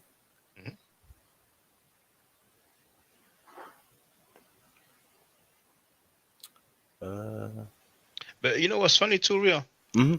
All them Moors, man, that I've been hearing for damn near 20 years, man. Where are they, man? You're not even a Moor, and you're in here, you know, trying to defend that hoax. Yeah. Well, that's the only reason I'm defending it, because I don't think it's a hoax. You know, Okay. right Well, let's is find right. out. Yeah. We're gonna get some clarity then. Let's get it. All right. So let me see here. Let me share this one. 1 second. This is not Tariq, but this is Yusuf, who was also a ruler. We can read the Winky if you want. But if you read right here his description, Can you just go up so I can see the full name? Oh, I'm sorry. No problem. Let me see here. Damn, I done lost the tab. I got too many tabs open. No, you just have to go up so Here you it can see is. that. So the name, right? Yeah. There you go. Yes. Okay. Yusuf bin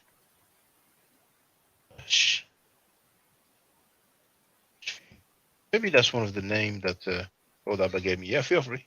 Yeah, but if we go down here, and like I said, when I read the UNESCO, it says that, you know, a lot of these stories are dominated by the Arabs. So you're gonna get their history. We're not gonna get our history out of it. We're gonna get what they did. You know, they're not gonna talk about everything that we did. But even in their literature, you know, once we translate it, we can see that he was a brown color, you know, a medium height, black eyes, straight nose, and woolly hair. You know, not saying that's a complete black man, but these are black Hold features. on, hold on, yeah, no, brother. Don't be making up words, man. He says curly hair. It doesn't say woolly hair. It doesn't say woolly hair right there. Oh, my bad. Because earlier it says curly hair. You see at the beginning of the sentence? Are we looking at the same thing here? No, I don't think we are. But I have seen where it says curly. Hold on. Description and character. Damn, you know, hold on. Let me share my page. All right. Hold on. That's the link here. But it should be the same though. So here it says his hair was curly. But this should be the same article. Which one is that one? That's what's his name at the top? Yusuf ibn Tashfin. That's interesting. But I have seen that one too, though, where it says curly hair. Yeah, I have seen that. Woolly. It's probably because you're over there in France. No. That's the English version of Wikipedia. Okay. You see that link of your page. Please put it in the private chat. Okay. Like I said, man, I ain't no damn debater or nothing. I don't really know how to use this stuff. I'm gonna be honest with you. No, like you know at the top when you have the address, the URL. Mm-hmm. You know, well, just you want copy me to put that in the? Yeah, in the private chat. Yeah. Okay. Yeah, I can do that.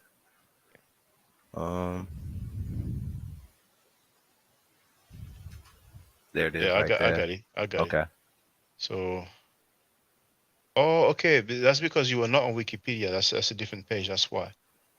Yeah, you okay. Just let me share it to everybody in the chat. This is a New World Encyclopedia.org. Okay, that's the reason why. I mean, it looks very similar. I guess they probably got it from Wikipedia and then made a few additions. But I'll put here.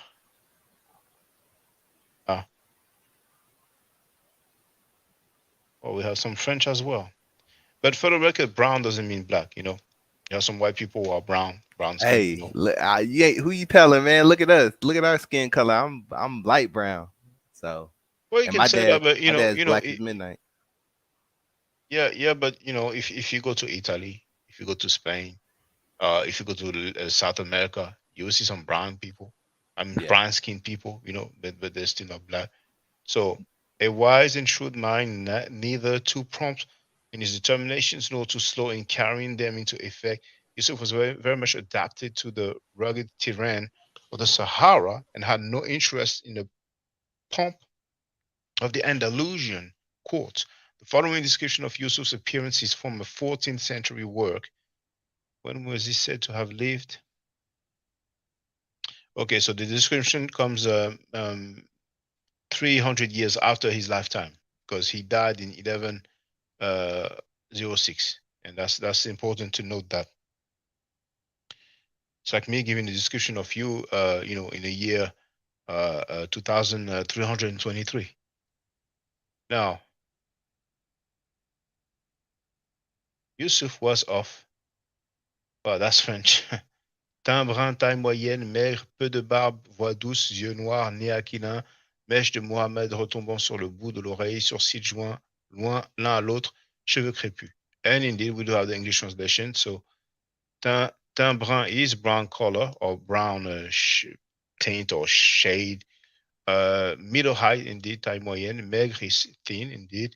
Peu de barbe is, little beard, indeed. Voix douce is soft voice, yes. Yeux noirs is black eyes, yes. Nez aquiline is straight nose or aquiline nose, because you use aquiline in English. Mèche de Mohammed, lock of Mohammed, retombant sur le bout de l'oreille, falling on the top of his ear. Yes, that's correct.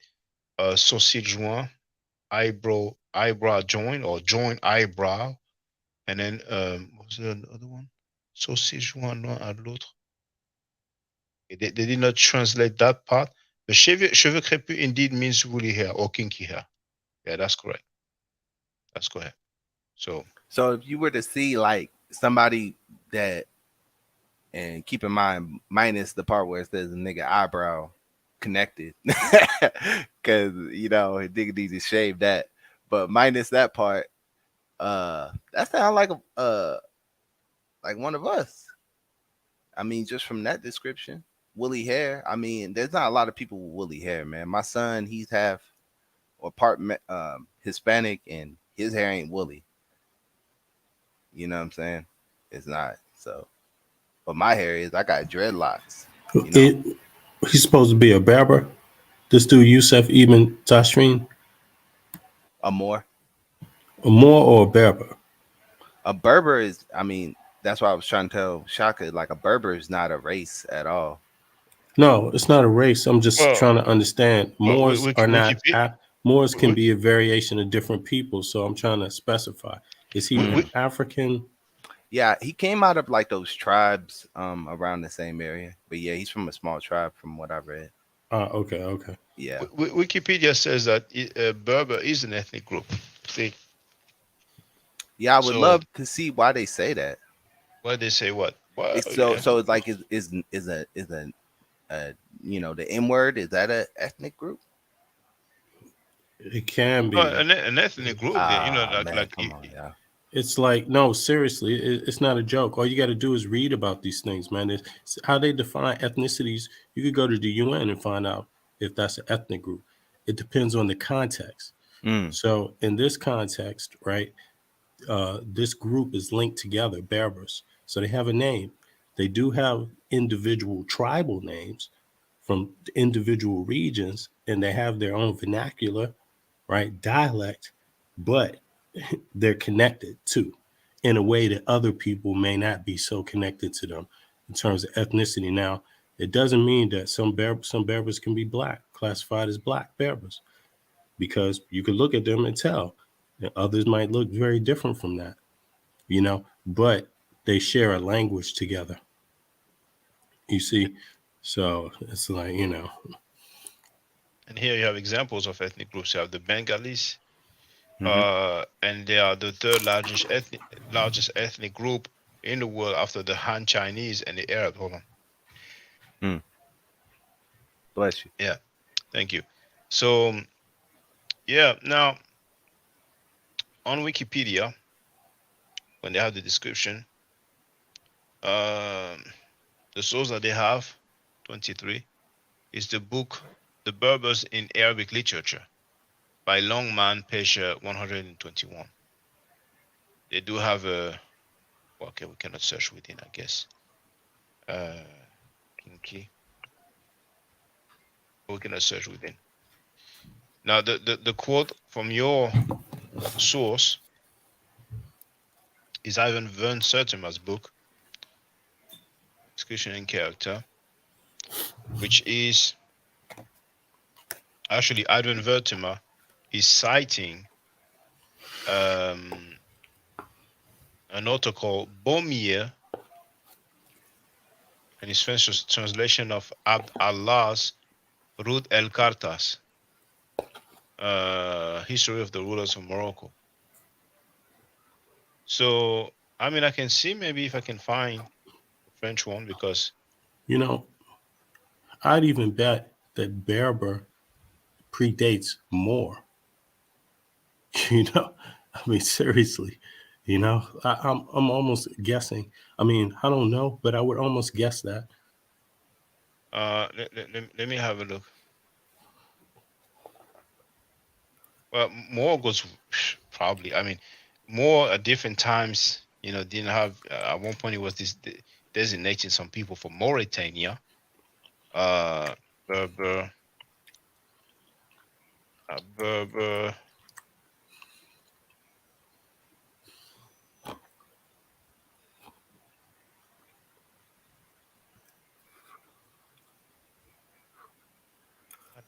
Okay, maybe on 1809. Berber. 1809. They give circa 1300, but then again from the Greek, that's barbary. The problem is that when they talk about the Greek, they don't usually show a date. They will show a date for the English, for the French. You see, barbary circa 1300 for foreign lands, and then you have, you know, the meaning Saracen nations, and you know Saracen is one term they use for Muslim as well. It's a text from 1590 via French, Old French barbary from Arabic barbar, Berber, ancient Arabic name of the inhabitants of North Africa beyond Egypt. Perhaps a native name, perhaps an Arabic word from Barbara to table confusedly, but this might be ultimately from Greek Barbaria, and here they don't give any name. So, I mean, I'm sorry, any date. So, I don't know if it is early or not. But let me see if I can get if I can find that book.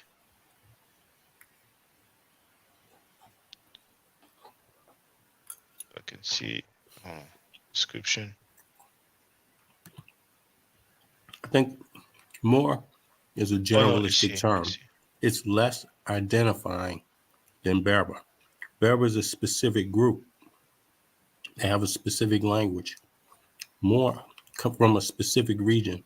Moors are not described as coming from a specific region like that.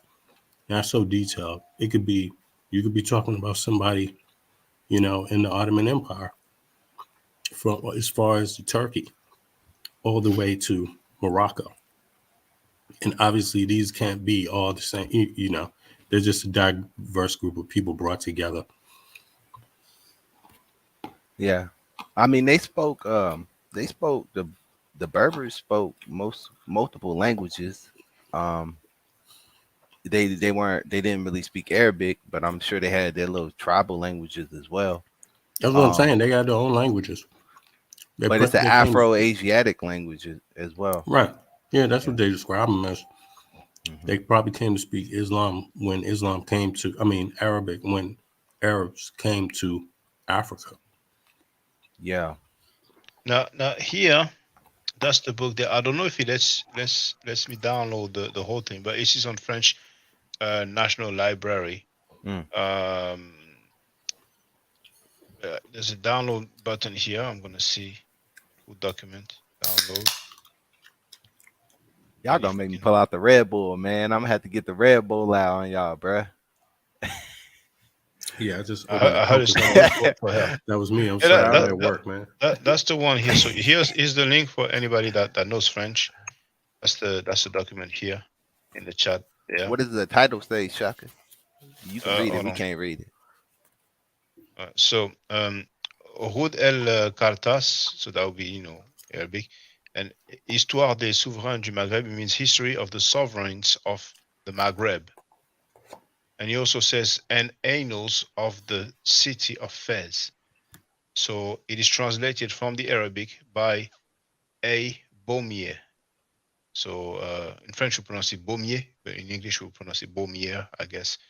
So we know from it being translated from Arabic, yes, we know that if the real Moors that were doing the work, because it wasn't if you're saying that the Arabs were the leaders, they weren't doing the work. They were sitting back, letting the blacks do the work. No, so not just the black. No, I mean, no, they were there. They were Mhm. there. And you will have Berbers, you will have some black people, and you probably had some people from other regions as well, because the Muslims, they conquered, many territories, Mm. you Yeah, know. but But we know from the title that whose narrative it is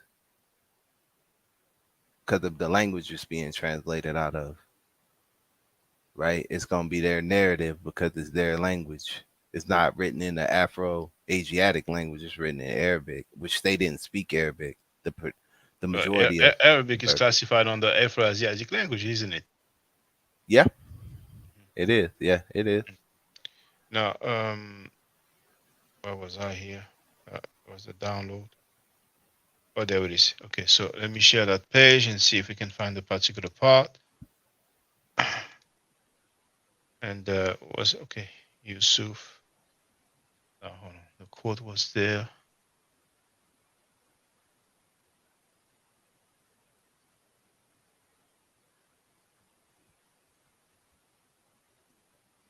It's interesting because, maybe we'll not have the Arabic.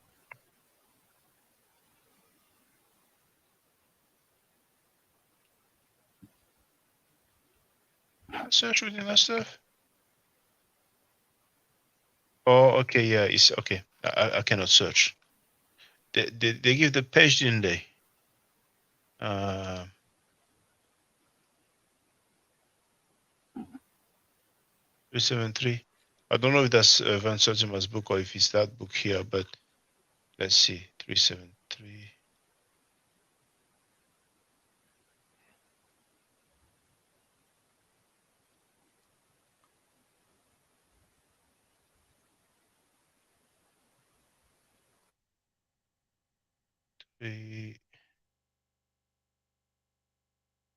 There was 370, 371, 372, and then 373.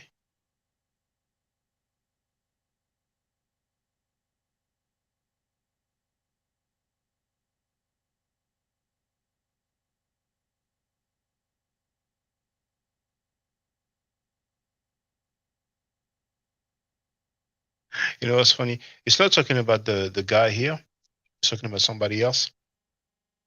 For the record, it says, Abon el Ola Idris ben el Cid Abu Abd Allah ben Sid Ali Hafs, son of the Emir, the Muslims, Abu Muhammad Abd el Mumim ben Ali, received the title of Emir from the Muslims and that of El Wathiq Billah, the Contian. I don't even know how to translate Contian. The whatever in God, whatever Contian is translated. But let me see. I learn something. Contian.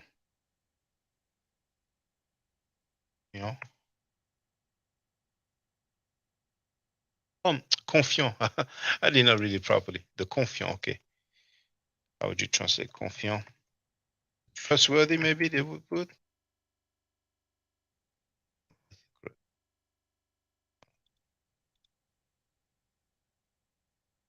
Surprising. Okay, let me try Cambridge then. Now we do the opposite, French English. Confiant.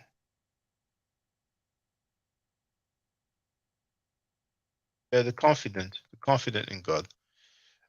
His mother was a Christian captive named Gemsha or Shemsha, which means sun. Actually, Shams means sun. And in Syria you have a city that have Shams in the name. He was white. Il était blanc means he was white. You know what I'm saying? Just for the record. But anyway, I don't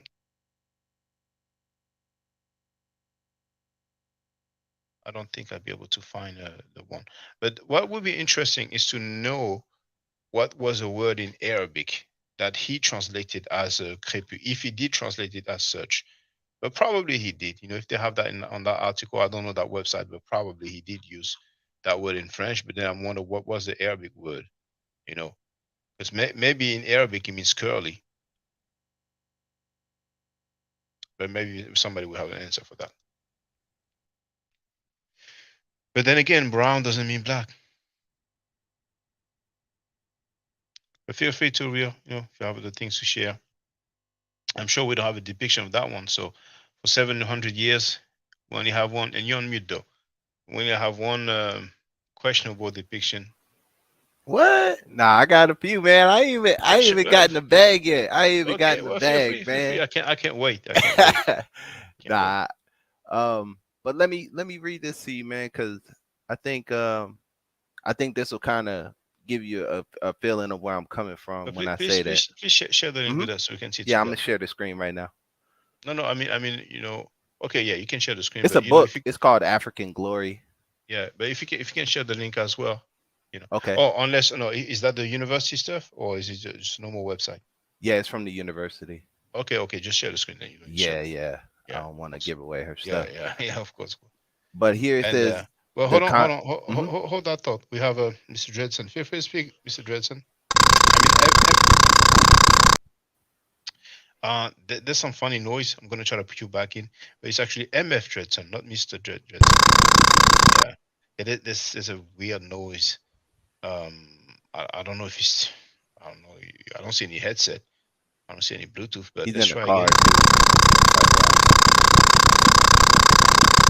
It's a very loud noise, like yeah, it's gonna come back, I think. But go ahead, Turu. Is it the screen sharing or no? Or do I have to do it again? I could do it again. My bad. There it is. Oh, okay. Yeah, I mean, here it says the conquest of Spain was an African conquest. They were Mohammedan Africans, not Arabs, who laid the low Gothic kingdom of Spain. Professor C.P. Groves remarks that the Arab leader Musa, the one you were talking about, whipped him. I'm pretty sure that's who you're talking about. I can double check, but yeah, feel free to continue. Yeah, he apparently taken by surprise the speed of the events that Tariq was able to go and conquer Spain, that he hastened across with his army the following year and completed the conquest, thus associating Arab arms with the final victory. So my point. Hold on. Musa ibn Nusayr. So yeah, that is the same one. So go ahead. Yeah. Go ahead. So it's saying here that Tariq went across with his people under the command of Musa, of course, went across and took that shit over. And then this nigga heard about it and said, "Let me get across the river real quick so I could claim the victory for myself." Yeah. But where was the evidence of black people here? And for the record, Mohammedan, for those that know, is one way they used to call Muslims. You know what I'm saying? So he says that it's an African conquest. And once again, North Africans. That will be Africans. That will be the Berbers. That will be the white skin inhabitants of North Africa. Nowhere does he talk about black people here. So this book is by John Henry Clark and another fellow. The point of this book is showing that it was black people. He's not necessarily saying. Well, no, it doesn't say it here. Chancellor Williams, in his book as well, says that the Moors were black like the Egyptians. You disagree with that? Well, I do disagree, but feel free to share the quote so we can see it for the record. But yeah, I disagree with that. Okay. Do you have the quote handy? I don't, but I mean, you can look it up. Well, I don't have that book anymore. I left it in England when I bounced. Yeah. Because I only so much I could take with me. But I did read it. Are you aware that they came in that white people came in and whitewashed. Do you agree with that? That they whitewashed white people, and not only white but Arabs as well, whitewashed some things about history. I'm not gonna say everything because we didn't do everything, but some things. Are you aware of that or no? I'm not aware of that. Do Okay. you have any evidence of that? Yeah. Okay, what is the evidence? I mean, we could look it up together. I can share my screen again. Your screen is sharing right now. Yeah, but I gotta share a different one. Yeah, okay. Let me share this one real quick.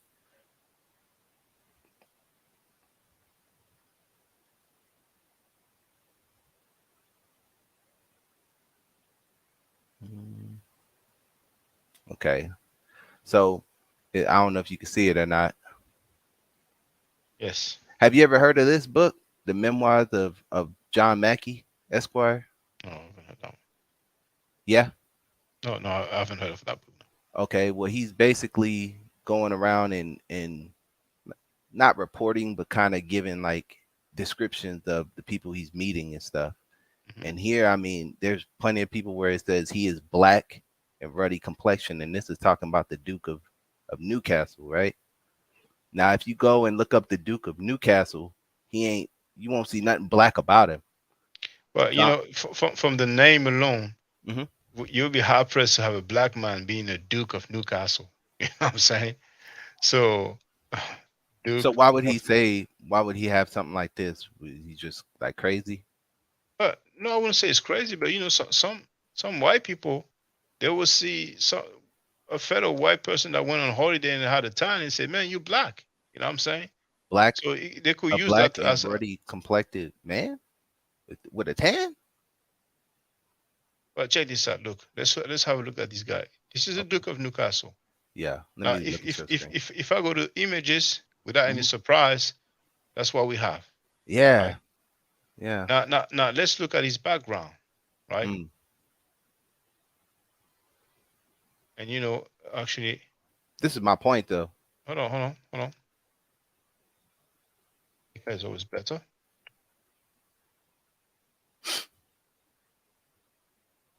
Check. This is the same name, so it is.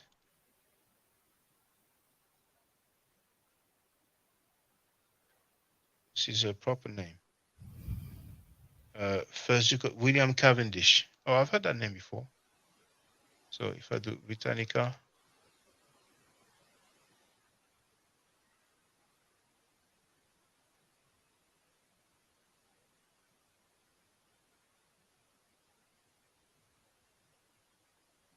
okay, never mind. Let me do Duke of Newcastle. That's hold on. Your screen says John, Duke of Newcastle. Let me. So, John, Duke of. Probably John Holmes as Duke of Newcastle. So, if I share my screen here, I'll have it there. He was an English peer. I mean, he was from, you know, the 18th century, 17th to 18th century. During the time that Mackey was alive, because he was in the you know, the 15th, 16th century. Okay. So I'm trying to figure out why he would say he's a black dude if he looked like that. Like, I wouldn't look at that dude and say anything's black complected about that guy. Well, that's you know, painting. You know, I can show you. I can show you.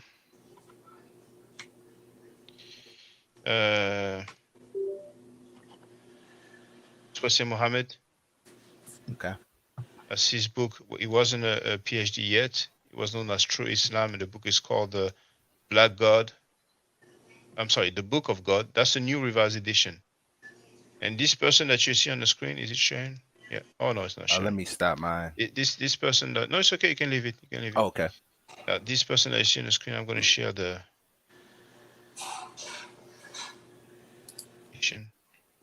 of Islam scientists. There it is. in the chat. This guy here is called Comte Saint-Germain. Wesley Muhammad says that he is one of the Nation of Islam scientists. And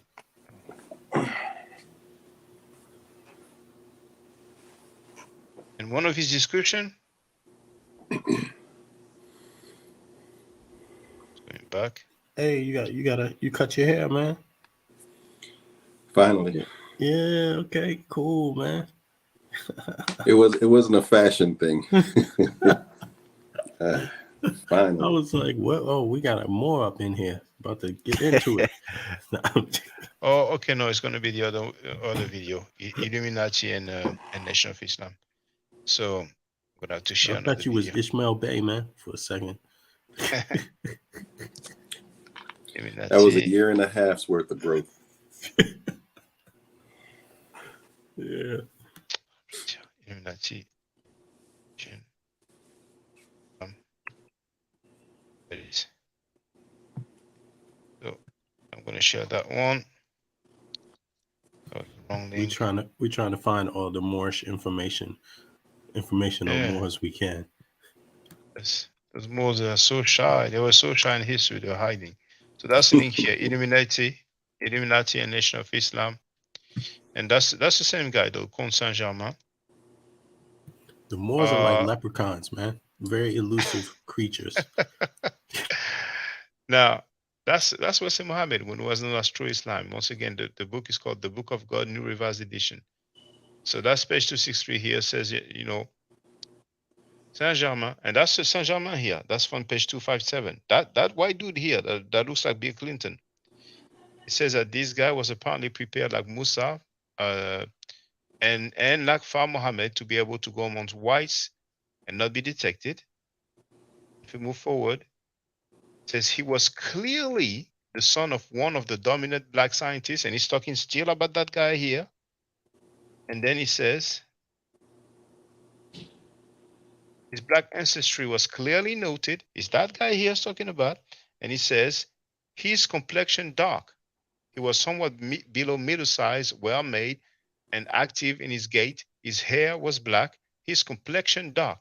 That guy here has a dark complexion.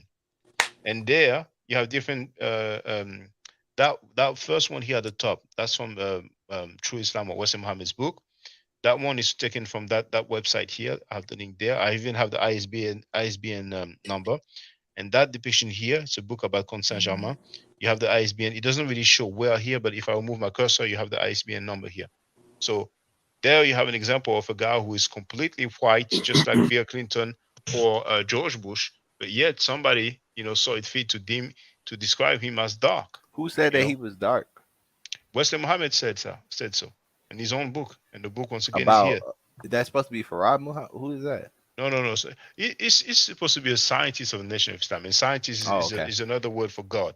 You know, so this is, and to add more fun. Wesley Muhammad wasn't around during the time this guy was alive. That's for sure. That's for sure. Yes. Yeah, but Mackey was. The people that Mackey wrote about, he was alive in their time, so he would have been like kind of like your Herodotus, where he actually seen in person. He's not going off of third party. No, but check this out. Okay. In the book, it's not describing the complexion of Far Muhammad. The book is describing that guy's complexion here. That guy that you see on the screen here, that's what it's describing. No, I know. Yeah, but he wasn't alive during the time of that guy. Who? Wesley Muhammad. That whoever's saying that he. But he still described him as dark. You know, it's just to give you an example, because you were asking why would he be described as black. Some white people were described as, you know, it's more appropriate to use the term brown or, you know, dark.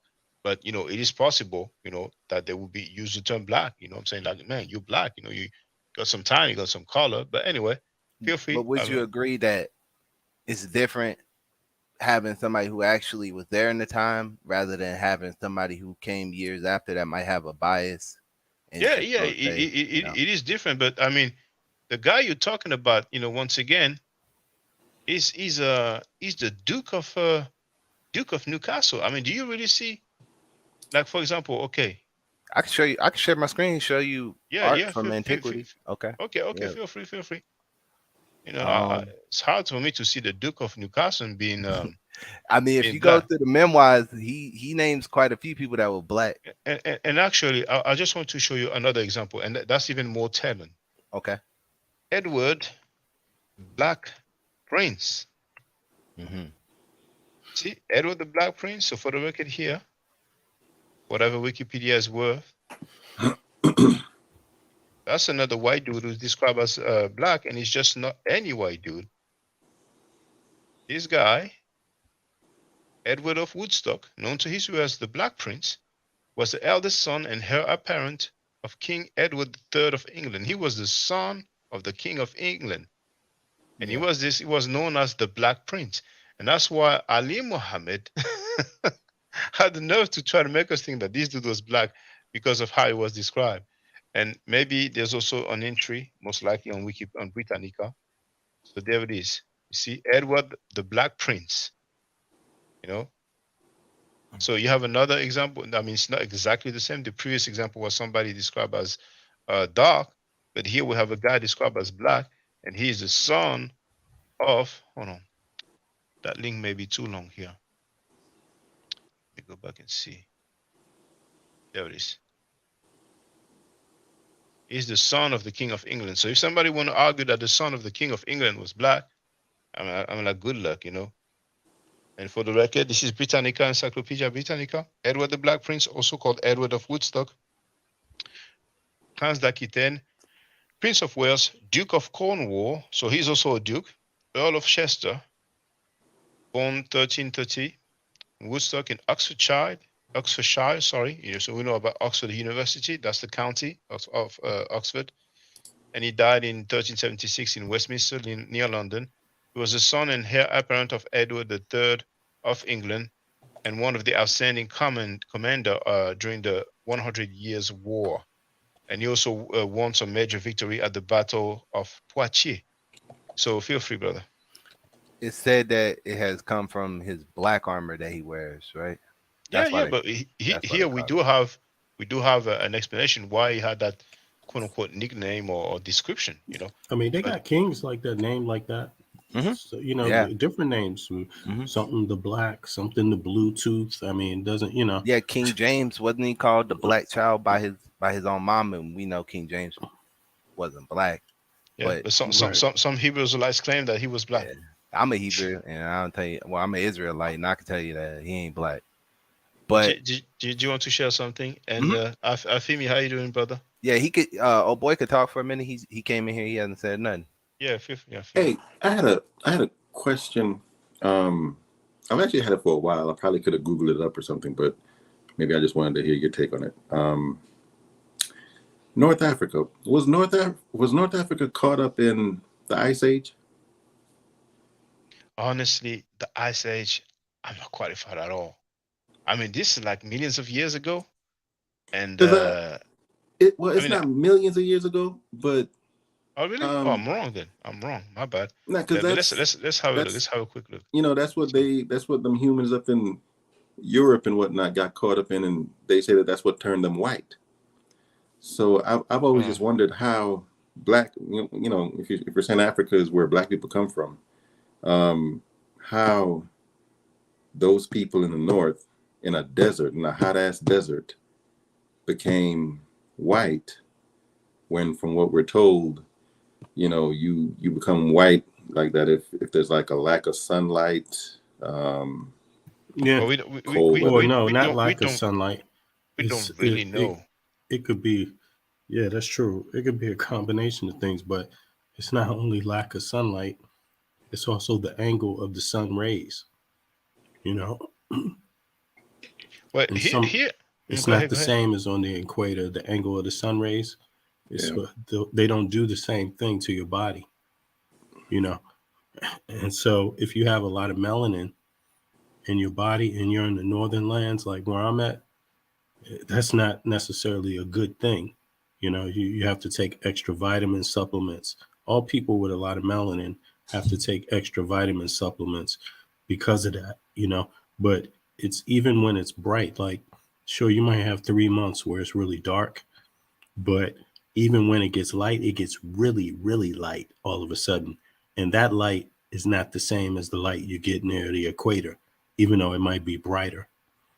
You know, so there's some, but I think it has something to do with being in the north, in the extreme north, something to do with the environment and the light. True. But typically, you know, you hear people say that it's the lack of light. I think it's also the kind of light. You know, here we are told about the Ice Age.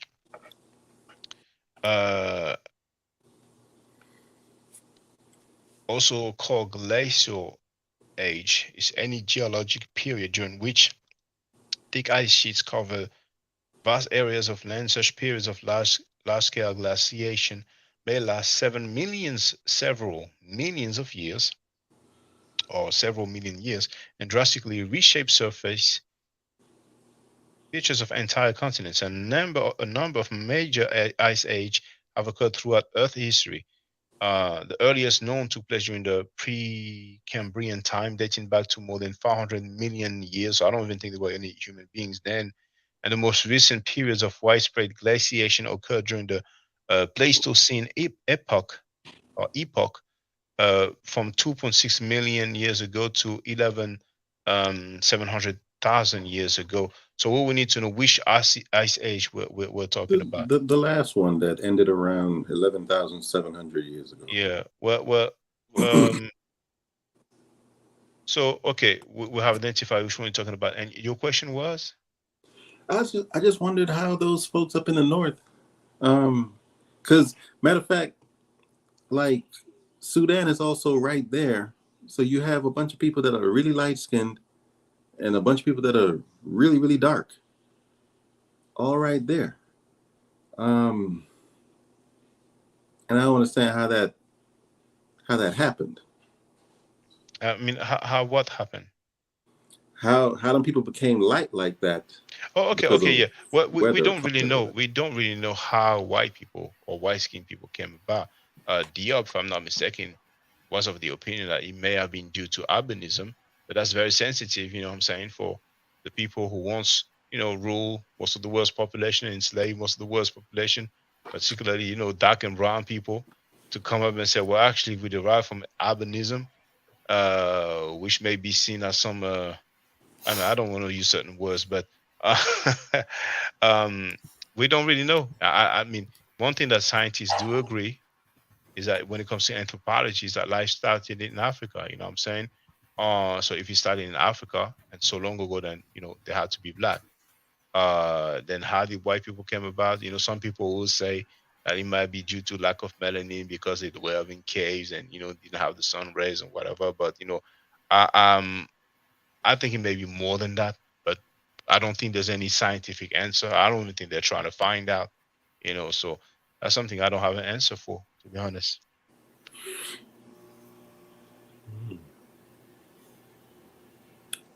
Thanks.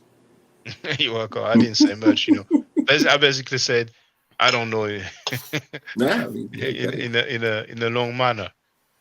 But to real, feel free. Can I share my screen again? Of course. Well, yeah. Go ahead. Okay. So, again, right here, he says, it's a tall black man like his father, the king of 40 years, right? Yeah, who is he talking about now?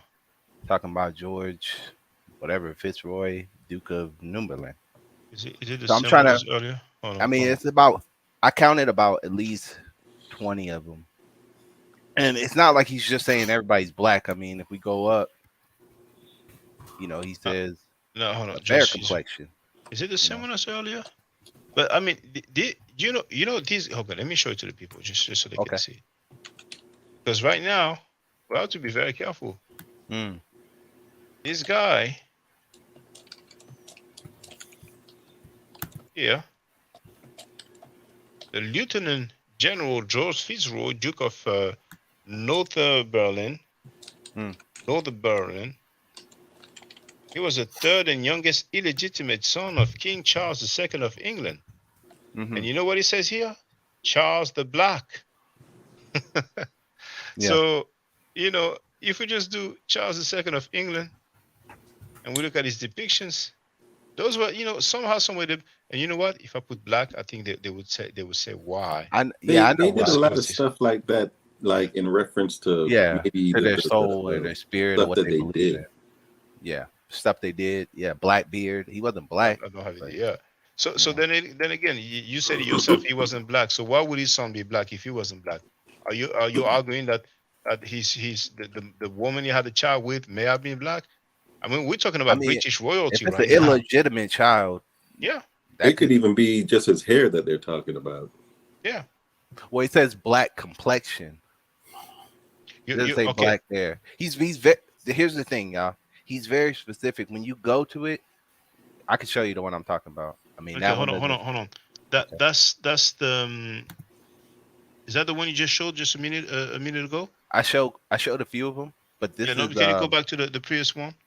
Okay, yeah, okay, and then where does it say black?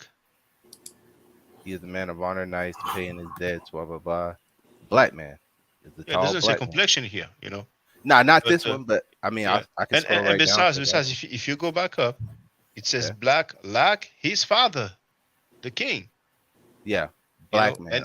And we can see how that his father was a king of England. He was a British royalty. What so. Yeah.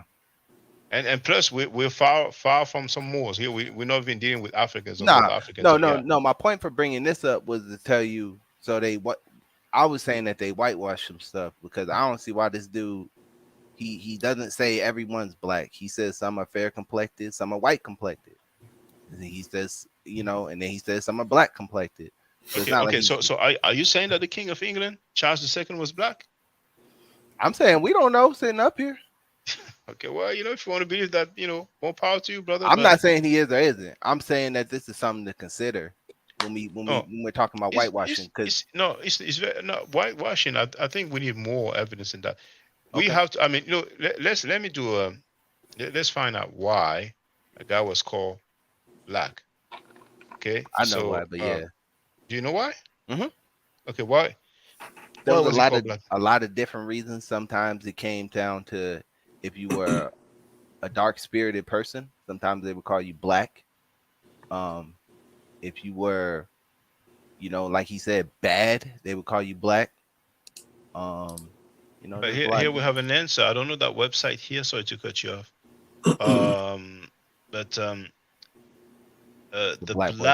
The black boy Knoll.co.uk says pubs across England called the Black Boy are generally named after King Charles II.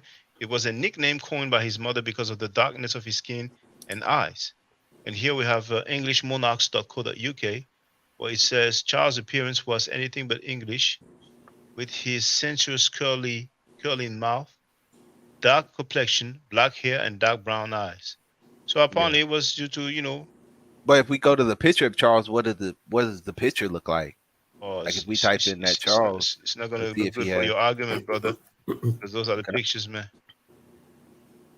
Dark skin, yeah. He looks olive. Yeah, he looks dark. He looks dark skinned, I guess. It looks like white. Nah, man. He looks like a Moor. He looks like a normal white dude to me. You know what I'm saying? And what some black people who want to, or anybody want to claim that he's black, but it would be mainly black people who claim that he's black. They would take pictures like this one, or they would take pictures like that one. Look like a damn pirate. Shit. You see that one? That one they would like it. They say, there it is. He was black. just like what they do with the Native Americans. They take the black and white pictures of some Native Americans who happen to be brown skinned, and they say, "Oh, there we go. That's a black Shaka, guy." How do you know they didn't do the opposite with all these other pictures? Just make them all light, so that you think that. That would be the heck of that would be the heck of a conspiracy, because we do have paintings that are contemporaneous. You know what I'm saying? And we will find them most of the time in museums and maybe some palaces, some kingdoms. Like in a Versailles Castle. Actually, that Comte Saint-Germain that Wesley Mohammed showed.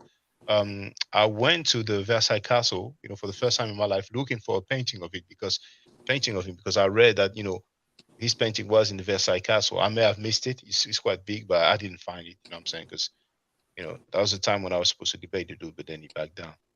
But you know why he was nicknamed black, you know, because of his hair and so on, you know, black brown complexion. But he was this is a British dude, man. You know what I'm saying? So, and once again, what was it? The year that was like what century was it? 17th century, man. So if you want to believe that 17th century British royalty were black, you know, more power to you. But I don't. If you want to argue that the mother was black, what makes you say so? Are we speculating, or do we have any evidence, any testimony, any record, any painting? Okay, so let me show you another thing, Shaka, because you shooting all my shit out the sky, man. You shooting everything down that I'm pulling out. I'm not saying that you're not right, because you are right in a sense, you know what I mean? So let me ask you about this, man, and let's see what you think about this. And Yeah, feel free to share. But have you ever read somebody saying that the son of what's his name again, Charles II, was black? Have you ever heard that? Have you read that? I've read stories where Churchill didn't like certain leaders from the past because of their dark complexion. I've read that. I've heard that Yeah, story. but that complexion doesn't mean black, but you know. I mean, but it's not like what the picture shows. That's for sure. Them paintings ain't dark at all. They damn near have on white makeup. So why would I'm trying to figure out why they're sitting here saying dark black complected man? One of them even says like a Moor or like a Spaniard, and I'm trying to figure out why. When I go to the picture of him, I type in the guy, it pulls up a damn white dude with a blonde wig or something. That's what I'm trying to figure out. But do you realize, Brother Toria, you're about to kind of insinuate that the King of England, 17th century King of England, was black. Do you realize that? I didn't see the King of England on there. You saw the King of England? Well, that Charles II is the King of England, brother. Oh, okay. Well, then that's what I'm saying. I don't know. I'm looking at this. I'm asking you: is this guy? Do you think that first guy? I forgot the name, but you know, I think there was a Z in his name. That's his son, the illegitimate son. But the father is actually the King of England. Yeah, I'm not saying one way or another because I wasn't there, and these paintings. What my point of pointing out all this is to show that we have to be careful when we're going into history, just believing some damn painting, because when we get eyewitness accounts of these people, they're not saying what the painting's showing. And that's why I bring it back around to the Moors, you know, with the Arabs. They're saying one thing, but then when I look up a Moor, it's nothing but black people. On Google image, but you know, that's not testimonies, you know, like I mean, if you type in 18th century Moors, it's gonna pull up really dark people. It ain't pulling up none of those people if you type in. Well, I wouldn't be surprised because you had some black mercenaries, you had some black people part of the army. So some people made descriptions of some black Moors who have the Song of Roland, even though this is like a fictional story. You know, I don't think it's something historical. You know, Western Muhammad he loved to quote that. You know, black until there's nothing white except their teeth. You know, but you know what? Description. Yeah, go ahead. There's actually a real dude that, you know, this guy Medici, Alessandro Medici, but he's not Muslim, man. I think he was a Christian from Italy. You ever heard of him? He's a famous quote I've heard unquote of that name. part black, or you know, curly hair, brown dude. He's a real character, you know, but he's from one of the Italian families. Let me ask you this: do you think Saint Maurice? Do you think he was a real person? I know, like I don't think so. You know, I think we covered it. We covered it on Britannica. Britannica's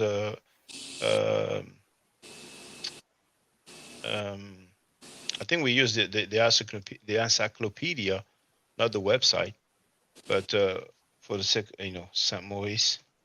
Because I read that he was Egyptian. Yeah, that's what they say, that you know he was in Egypt at one point, but let's see. Well, indeed, they don't seem to have him. Hold on.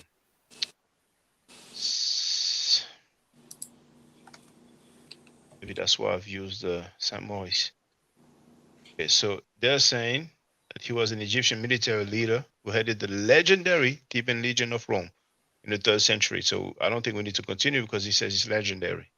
But you know, do you want me to show it again? Legendary don't mean ain't real, does it? Well, okay, let's look up. Okay, legendary. I mean, I would say that Alexander the Great, he's legendary. You know what I'm saying? Oh no, he was real. He was historical. Oh, okay. So Yeah. I didn't know that legendary didn't mean Well, look, let's check this out. You're gonna do this. Webster, legendary, of relating to or characteristic of legend or a legend. And if we look at the synonyms of legendary, we have as in mythic, based on, described in, or being a myth.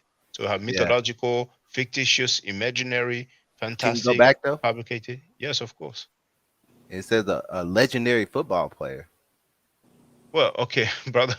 Okay, we're dealing with semantics. If you say, "Oh, that's a legendary football player," it means he was a great football player. Like, you know, Senshai and Muay Thai. It's a legendary army because it was a great army. Are you saying that No. the army, the Third Army, wasn't real because it's legendary? That he led? Like, usually when I hear people use the word legend or legendary for somebody who's actually alive right now, they're talking about greatness. But usually when I hear people use the word legend for stuff that's way in the past, supposedly, or whatever, I mean, they use terms like that for like King Arthur and the Knights of the Round Table and stuff. Yeah, that's fictional. That's fictional. That's true. I even read that at one part that Saint Maurice was part of the Round Table, so you gotta be careful with him. The Round Table, that's fiction. You know, that's fiction. Yeah, exactly. But what do you think about that, Shaka?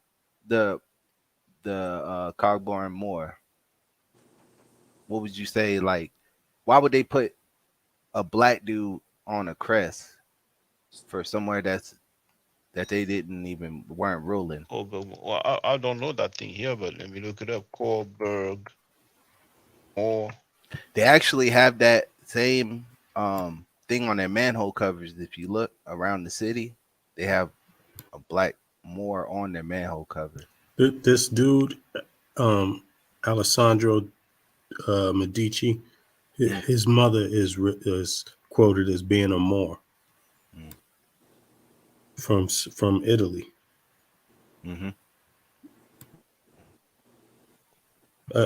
Ex-slave Moor. So they would put you. You think that these people would put a damn slave on a family crest, man, or on a city crest, and put them all over the damn city? I'm not saying that's not plausible, but I mean, like, hold on. We're gonna get some clarity here. I'm sharing the link here. Let's have a look. So this is Wikipedia's entry for Coburg, and when we go down, if you want on the left, you can click on coat of arms, and it says Coburg's coat of arms. You know what? Hold on.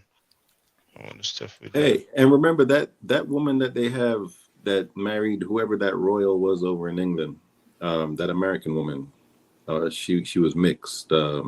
It happened just a couple of years back. I can't. Meghan Markle. All right. Yeah. So she, you know, her mother's black, her father's white, and she's this mixed light-skinned woman, to us at least. But for the royal people over in England, they were all concerned about the baby that she was going to have with whoever the guy is that she's married to. They were all concerned. Yeah. Prince Harry. Yeah, just like Dodi Alpha, you know, they wouldn't have a Arab blood in the family, so they did what they had to do. So that's what some people say. But they were all concerned that the baby would be too dark. Yeah. And that baby's not going to come out darker than her. And she is not what we would consider dark. So, you know, the standards that they're going by when it comes I don't even think it's just a complexion. It's just, you know, the ethnicity, the background, you know, the genes, you know. But, you know, that's not surprising, you know. But here, Coburg's coat of arms, honoring the town's German patron, Saint Maurice, was granted in 1493. In 1934, the Nazi government forbade any glorification of the African race, and they replaced the coat of arms with one depicting a vertical sword with a Nazi swastika on the pommel. Well, okay, that's the Nazi era. That's the one here. But I don't see. Oh yeah, the swastika is there. It's a bit. There it is. Is it showing? Yeah. Okay. The original coat of arms was restored in 1945 at the end of World War II. Today, the silhouette of the patron saint of the city of Coburg can be found mainly on manhole covers and the city coat of arms. So we have an answer. The reason why they have this is to honor the town's German patron, which is Saint Maurice, that fictional or legendary Theban legion leader of the Theban legion of Rome. And you know, I never care, but let's find out about Corsica, because the one for Corsica, they show it so much, man. So I don't know if I should put flag. Flag. Okay, coat of arms. So boom. So the flag of Corsica. I'm going to share the link in the chat for all purposes.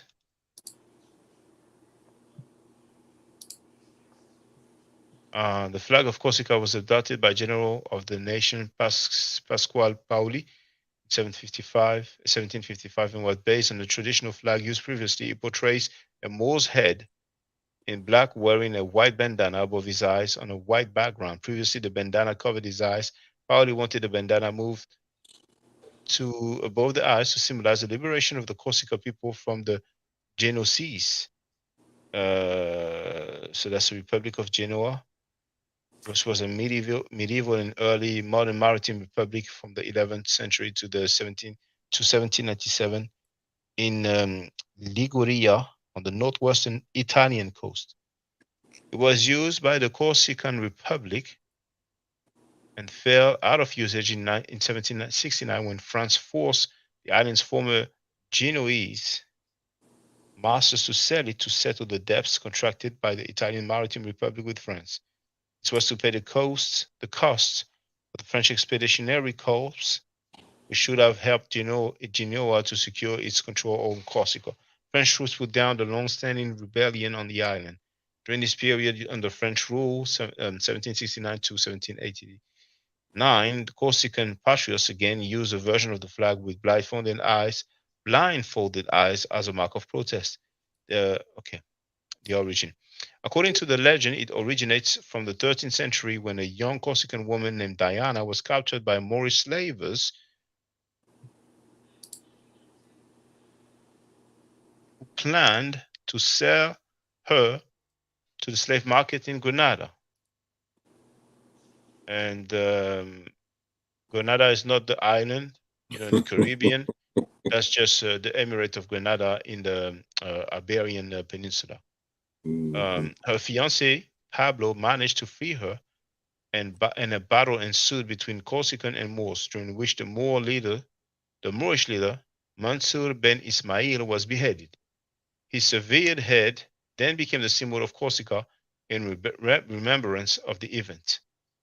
So it's funny because many people, try to, insinuate some things about this flag, like, as if it's a remembrance of the ruler or whatever, but it's a symbol, like Jesus Christ, It's a symbol we chopped his head off. Yeah, we chopped his head off, man. So might as It's well kinda nickname like- the Moors, chop your head off more.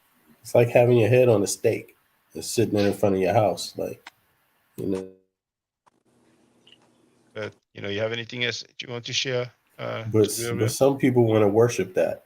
Yeah, that was us, man. That was us. Yeah.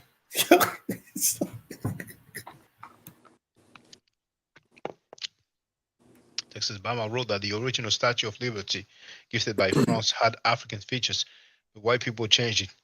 It was modeled a black woman. It was what? Modeled after a black woman. Yeah.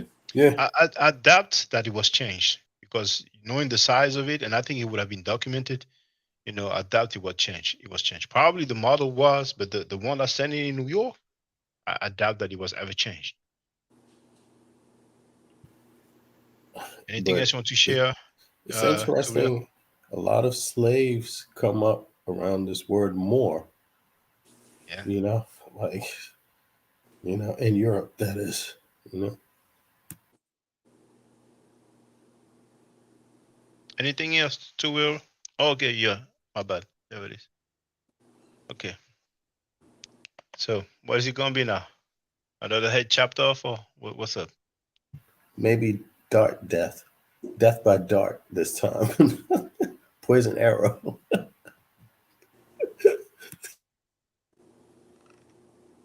You're on mute, brother Turiel. You've been on mute actually for a minute. You're still on mute?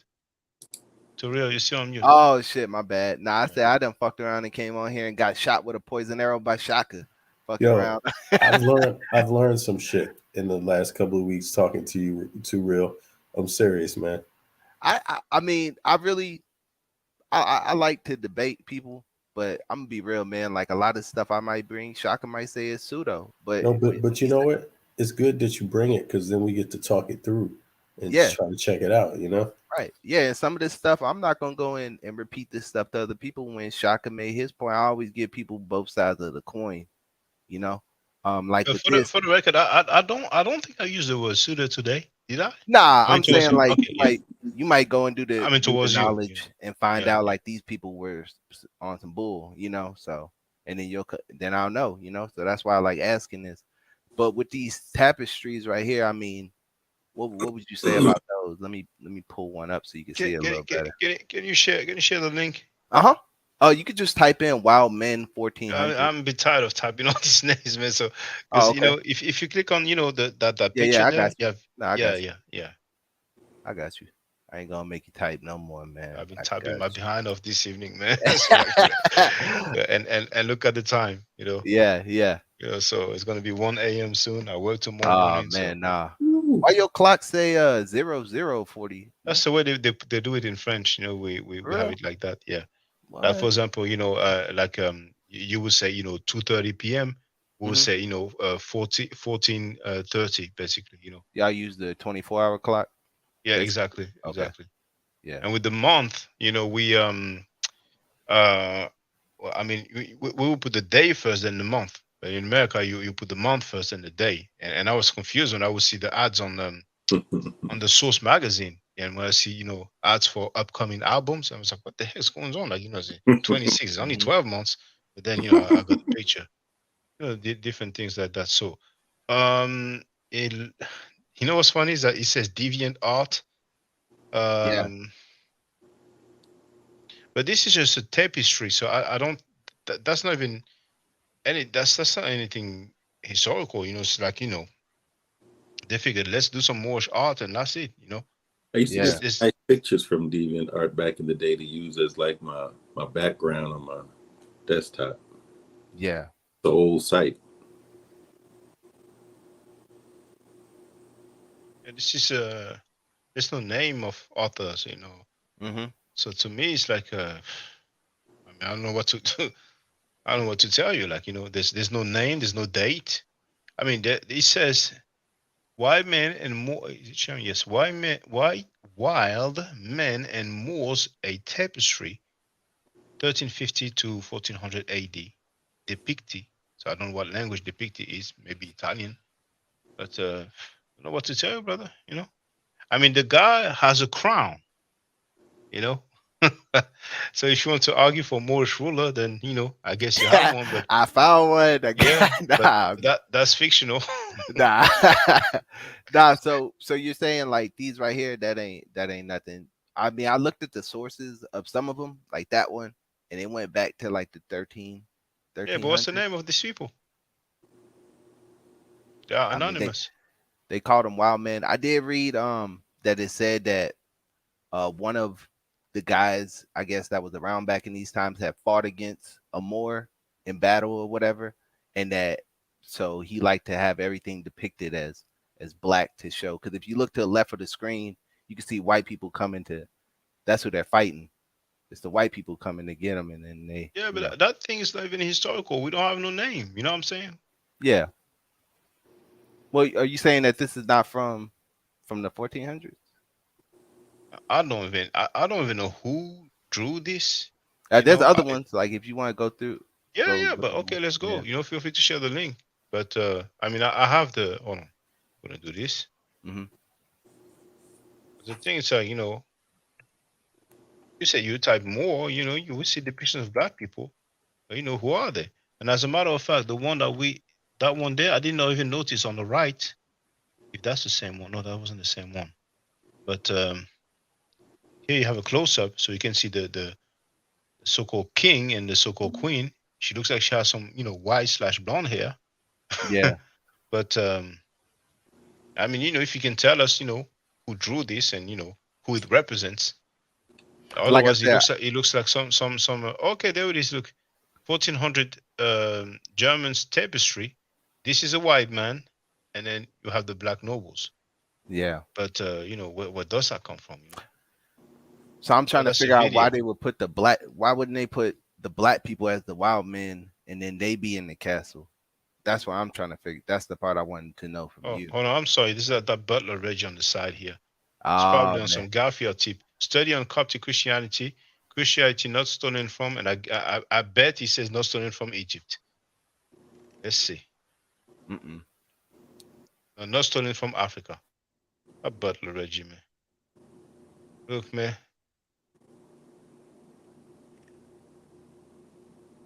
Oh, Butler. But you know what? They're gonna feel like we're looking at them.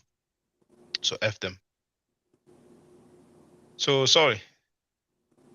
My screen wasn't even sharing it. I typed Pump Butler, but I removed the message before I posted it in the chat.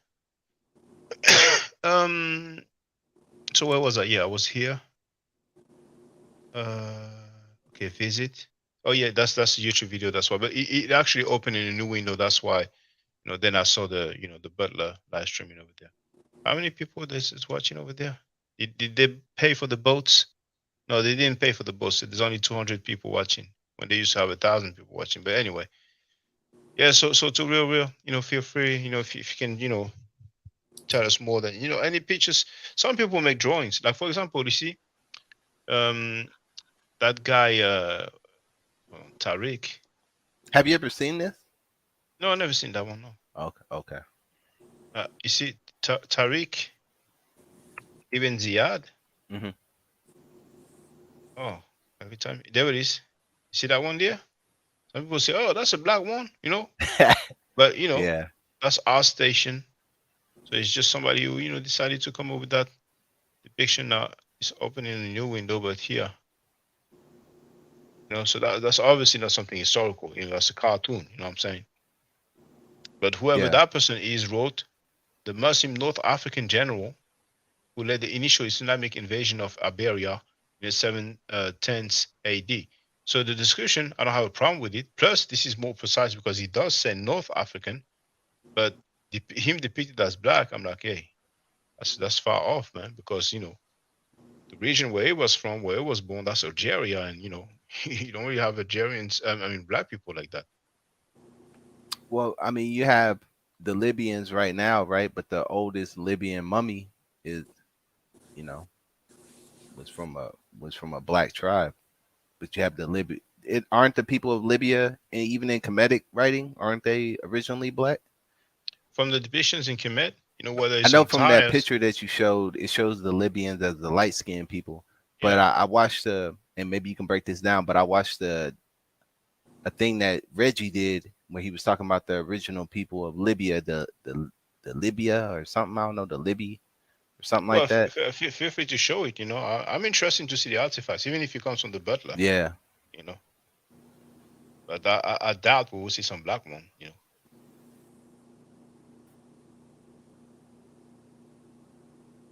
Do you want to show us that thing?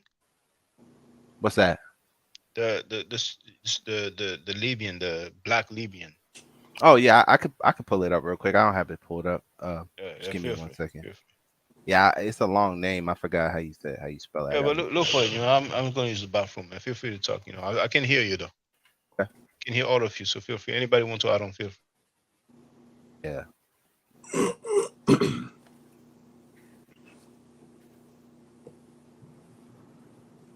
ain't even no dang Moor, man. I don't know why I'm up here messing around with Shaka. You know, crack my head. Yo, man, it's already off to a bad start because you have so many more people called Moors that were actually, basically servants that they got pictures of, working in castles, working Yeah. for kings and queens, and working for rich folk, you know? And so, it's kind of like after a while, you just kind of think like, I wonder why that is. Yeah. But it is like you said. I mean, look, there's always a possibility. There's definitely things that have been destroyed, Yeah. 100%. And but the thing is that it's really difficult to come to the conclusion that you could get rid of so much information because there's different people that have been documenting history and time and events. So to just not find any is like a very big, wide conspiracy. But then again, hey, big, wide conspiracies happen too. So Yeah. I mean, but it is bad when you have a clue and you look the clue up and you'd be like, nah, that clue wasn't right. Then you get Yeah. another clue and you look that one up and you're like, nope. I'm gonna be honest. From most of my research, from looking it up, I have seen a lot of where I do see a lot of times the black person is depicted as like doing work, or I haven't seen a lot where I see the black dude on the horse and he got the crown on and then there's people following him. I haven't. I'm But you be know what? honest, I mean, I'm pretty sure from Renoko's work, that statement that he made, I'm pretty sure a lot of research went into that statement. Like I'm pretty sure that there definitely were black African soldiers, generals, things like this that were Moors, armies, that were fighting under the Moors. But leading, no, I don't think so. Ruling, I don't think so. And that's not a bad thing because I mean, is it because they're black though? you still have a That's the whole presence. thing. You think that they weren't leading because they're black, or because they weren't the same people, like they weren't the Arab origin, people? Like, They weren't the upper class. They weren't the okay. Yeah, they were just, but this is not. It's not only. It's a lot of groups of people that felt like that under the Moors or under the Ottomans. The Ottomans had a ranking system. They come from Turkey. So they have ethnic Ottomans that pretty much were running the show. And everything else was a system underneath that, which is just kind of like the Catholic Church. You Yeah. see? So, I mean, so, but at the same time, to be a general, you got to be a pretty clever, capable individual. And to even be a soldier, you got to have some skills. It's not like you're a nobody, Yeah. but, and at the same time, in some cases, it's better to be a soldier than something else, than anyone else, than being a person with no weapon, a person with no security at all. So they had a lot of people on the run. Yeah. I put the link, Shaka. I was telling Bennett from most of my research and looking into it, I have seen that the black, whether they be I heard you. more. I heard you. I heard everything. Okay. Yeah, Yeah. I have seen that. Yeah, So. you see, young hero in the chat, he wrote that to real. That stuff ain't real, man. Okay. But let me just show something to the people real quick. This is what I was telling you about earlier. The Butler Reggie is live streaming, and you can see there's only 213 people watching. And they used to have it 1,000, but they're not paying their butts lately. But it says study on Coptic Christianity not stolen from Africa. But the things that in the chat here have that one. Dr. Yusuf Ben Yakanan lecture on the African origins of Christianity and Judaism. And this is right here. There's another one. Jeez. Hey, you said they're not paying their bots. Shaka, Yeah, they're not. Yeah, they're not paying their bots. You know, because usually that's what they do. You know, last time, you know, the Chris Snakes, you had like 20 people watching. When really, usually he has about 100. You know, so when he has 100, that's when he's paying for the bots. When they're not paying for the bots, they have a lot less views. And that's the second one here. Dr. Yosef Ben Yakin and Christianity's African roots.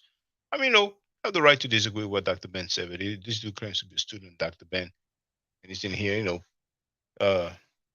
capping for a scammer who lies about his credentials and who's a Christian apologist, and he bangs on comedic people, though.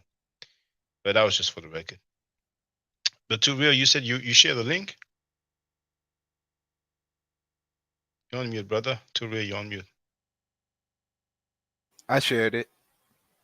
Where? You don't see it, the bottom one? It says Google search. If you shared it in Oh, normal you know chat, what? yeah. I didn't even send it, man. I'm sorry. Okay, no problem. Yeah, I didn't send it. That one Muhugig? Yeah, I can't say that. That's why I was like, I don't know. There it is. But that kind of goes to what the brother was talking about. I don't know how far back the Ice Age goes, but I mean, this is from quite a while ago. Yeah, that's 5600 BC. Would you say that this is in Libya? Would you say that there was like light-skinned people at that time in Libya? Well, that time I have no clue, but Okay. around 1000 BC or 1200 BC. If I had to guess, they were white skin. If I had to guess, they migrated into that. That would be my guess. All right, here's another question then. The Berbers. I heard y'all talking about the Berbers earlier. The ones that further south, still in the Sahara, but further south, are dark skinned, pretty much what we would consider to be black people. Which country? Mauritania, Niger, Mali. They're in a few countries. Well, Mauritania, they would not be Berbers. But in Mauritania, yeah, mainly it's black people there. The people who rule Mauritania, it's white people. But Mauritania, I think, is the last country to abolish slavery. I think it was either 1980 or 1981. They're in a couple. They're in a couple different countries. Whatever's right beneath Libya too. Might even be in the southern part of Libya. I don't know. But I mean, yeah, I would say anything under Libya. Yeah, that's black people. Now the exception will be Egypt. Because now it's populated by white skinned people.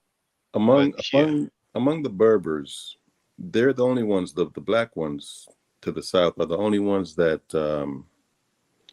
I don't think black Berbers exist. No, they were in Mauritania also, Shaka. They all are in that area, man. No. Check this out. You see, the when we talk about the Moors, a lot of time they talk about Mauritania, and it's not Mauritania. You see, for example, hold on. Moors. I don't want to get too much into that because they're in different countries. I mean, I think they're called because they have a specific name. Tamashek is the language. I'm sorry. It's a specific group.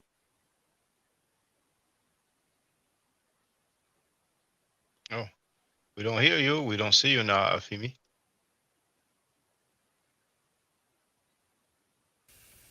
Yeah, it's because I was trying to do a little. Put it in the chat. Not here. Yeah, about the Berbers.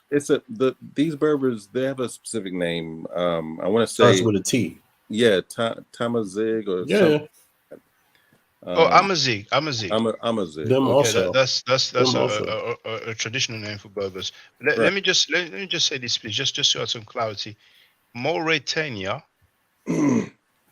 That's not the same as Mauritania. Mauritania, yeah, that's populated by black people mainly, but Mauritania, that's a Latin name for the region in ancient Maghreb. It stretched from central present-day Algeria westward to the Atlantic, covering modern-day Morocco and southward to the Atlas Mountains. Its native inhabitants of Berber ancestry were known to the Romans as the Mori and the Masayesili.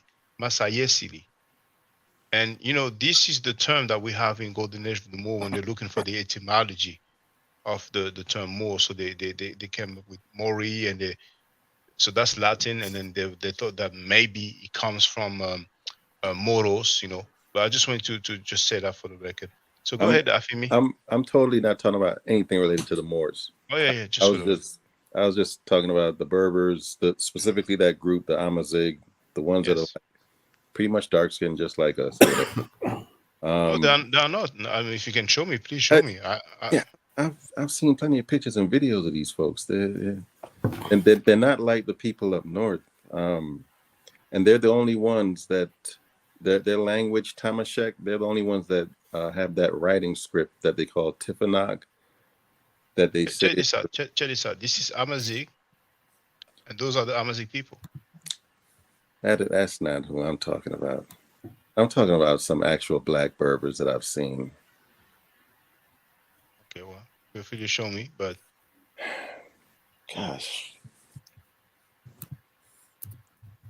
I think the ones you've seen are people from Mauritania or Mali. Tuareg maybe. Tuareg. Yeah, Tuareg. Yeah. Those aren't Berbers. Let's find out. There's also the language is Tifinagh. Tifinagh, yeah. Yeah. They're the only ones out of all the Berbers that write that script. Right. Yeah. It says here. It's the Tory. They're the same. It's a large Berber ethnic group that principally inhabit the Sahara. Okay. And they are stretching from far southwestern Libya to southern Algeria, Niger, Mali, and Burkina Faso. So these three countries populated by black people mainly. So now if we look at what they look like. Nothing like Sabir. There it is. So we have some white skinned ones and some black ones indeed, So I part of my question was, how do we know which ones are the originals, man?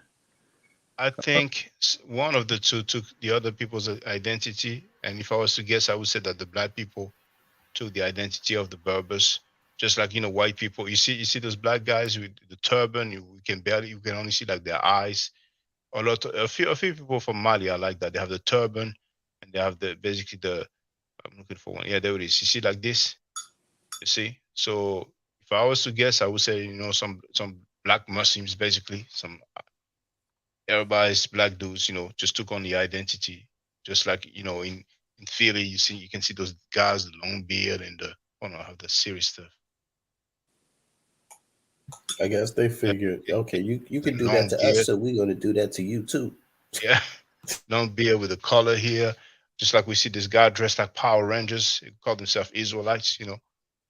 That's what I would say. That would be my take. But that's one, once again, if I had to guess, you know what, I can hardly see white people copying black dudes and dressing the same way. You know what I'm saying? Historically, that didn't happen a lot, except for hip hop. They met some black Hebrew Israelites and was like, you know what? I know what we can do. They just said, well, we're going to do it the Muslim way, though. We're going to be Berbers. Yeah. And then we're going to tell the other ones they're not real. You're not real Berbers. That's what the Hebrew Israelites do. They're talking about, the fake Jews, the fake Hebrews, whatever. They want people to believe that they are the real ones because they came up with this 12 tribe chart, which is not scientific at all. Yeah, man. Puerto Ricans, You Oh know, man, Dominicans. You know, that's so funny, man. not nobody from you know that other side of the world though. They're not the real ones at all either. None of them. But it's indeed very amusing when you think about it because they will pinpoint African Americans, uh, people from the Caribbeans, different islands, places where the enslaved Africans have been taken to, but no Africans, nobody from the place where they were all Nope. taken from. Exactly. No It's just so Ethiopia. crazy. Yeah. No. It's just- Nada. man, nada. Oh my goodness. Oh, these guys are gone, man. They are gone, man. Sometimes you have to wonder, maybe because they have that web doctrine thing, they figured, okay, let's look good. You know what I'm saying? Let's be like a quote unquote church, so we pay less taxes. Let's have our doctrine, and then they can bang the woman and their daughters. Cornbread. Yeah, it looks good, man. I will wrap it up soon. So if there's anything else you want to share, feel free. You're on mute though. You're on mute, Turiel. Turiel, you're on mute. You're on mute. We can hear you. Oh, I was gonna show you the quote from Chancellor Williams, just so you know I wasn't lying. Yeah, no, I don't think you're lying, but let's Yeah, have a we know look. you ain't lying, man. Yeah. I don't want I don't want. Don't leave that door open. You don't want to look like Sabia Bay. Yeah, nah, I gotta. You already done cracked my head, man. So I gotta come off here with some dignity. But yeah, let me put it right there. I put in the link in there. I don't know. I like Chancellor Williams. Like most of the black historians I've read, they've always said that the Moors were black, but I guess because they can't find a ruler, or whatever. Because we have attestation of Some of them were black Moors, yeah, but some of them were. I haven't found any leaders that I can pinpoint. Like this is a leader. No, because it's ridiculous to think there would be because they were led by the Ottomans. It's like the Catholic Church, dude. It's like they had a whole thing behind them, a movement. They had a purpose. They weren't just an army. The army had a it was the Ottomans.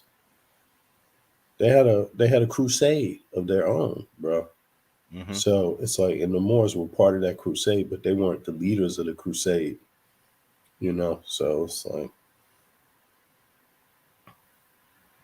I'm not sure if that quote comes from the actual book, but you have several websites where you have, Runoko Rashidi, quoting that, but several websites, have that quote. But sometimes, people repeat the quote, and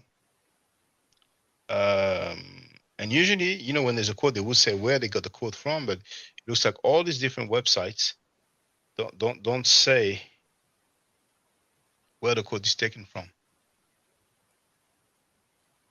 I'm looking at a few, mm-hmm. and I don't see. You get that link for you so you can pull it up and do your thing. 11:10. Yeah, I got the link. Yeah, I got the link. Yeah. Okay, that's a new one here. Okay. Yeah, for the one right here, I don't know how to make it bigger for y'all. I think I probably can't read that. Yeah, I will. So it's just to go share it in the chat. You do have white people dressing up to imitate black people throughout history. We do have that, and it hasn't always been to make fun of them. It was sometimes to give reverence to the battles that they fought against these people. But if you read a little bit of what it's saying, it talks about them dressing up or imitating. If you scroll up a little bit, scroll up, to right here, scroll down a little bit, right there, and if you read what is shown in that the passage right before the picture, it talks about how they would dress up as Moors and do an Ethiopian cartwheel. They're doing Ethiopian dances. So, and these are black people. So yeah, but when we look at the imagery, however, you know, I don't see no Europeans dressed like black people. I well, see if you the read other way around. if you read it, I mean, I don't see Europeans dressed like Moors. Yeah, I mean, you know, they may say that, but you know, I don't see it. You know what I'm saying? So, like here, you know, you know, not dressed like a Moor. You know. Okay, well, I don't know if this is a white lady, you know, but you know, there I would say, okay, yeah, there she's not dressed like a European. You know, doesn't look like a European dress. Even the shoes, you know. yeah.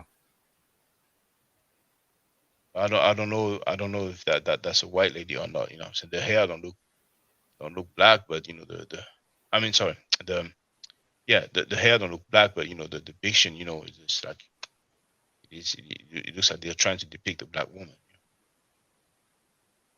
Yeah, as well, they dress like, you know, typical, you know, um, European royalty. Now here we do have a Moor here. He's holding the helmet, you know, usual thing, you know. Oh, well, look at this, like the butler serving tea and coffee. Yeah. So But we have white people doing the same Reggie thing. Reggie has a long tradition. That wasn't exclusive to black people though. I mean, that's a lot of these writings come from the later century. So that's when it got racist. I can even show you, let me put the link for you, where you can actually see where the racism comes in with these pictures, what century and how it got manipulated over the centuries. So and I'll put the link in there for you. And you can actually see a Moorish symbol actually get racist when it wasn't racist from the beginning, but it got added, you know, at a later date. Because back in these days, like it wasn't about, oh, you're black, so you're my butler, you know. It was. I think it was. Really? Racism in North Africa is old. Really? Like older than the older than white folks European racism. Old. Okay. So you still think that there were some black Moorish? Scroll up. With us? Oh, I'm sorry. It's okay. It's okay. I'm gonna back up.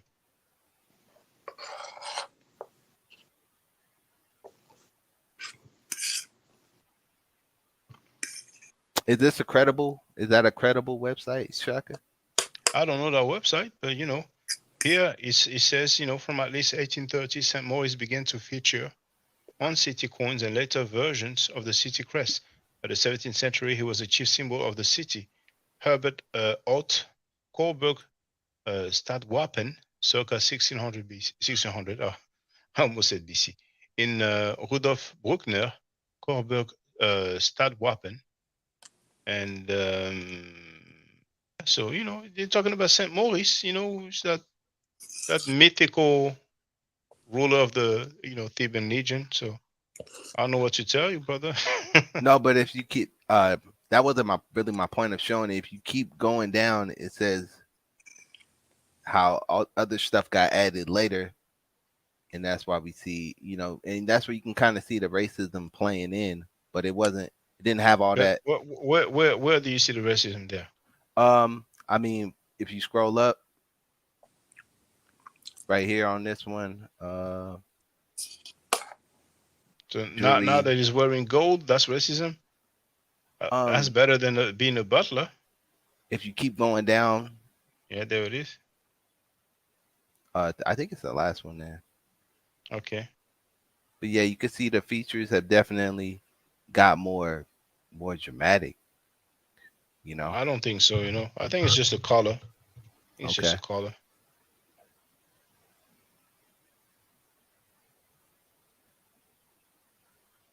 I'm trying to figure out, like, if I have a slave, right, and this is my castle, his damn face ain't gonna be on my crest. His face ain't gonna be on nothing, But they obviously paid reverence because we have paintings from the time of slavery, and we have depictions of the slaves. I mean, I think I have that on my website. Hold on.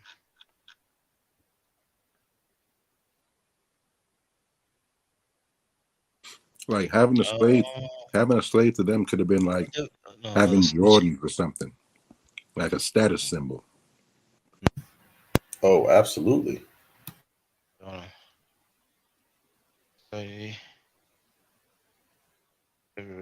Pictures. But there is, that's better. Library of Congress. I'm going to share the link. Images of African American slavery and freedom from the collection of the Library of Congress. So they have a fair bit of paintings. And among, like here, I mean, it's a painting of basically inspection. It looks like somebody's about to be sold. But you have different type of pictures. This one here is saying it's entitled "Captives Being Sent into Bondage." Where's the date?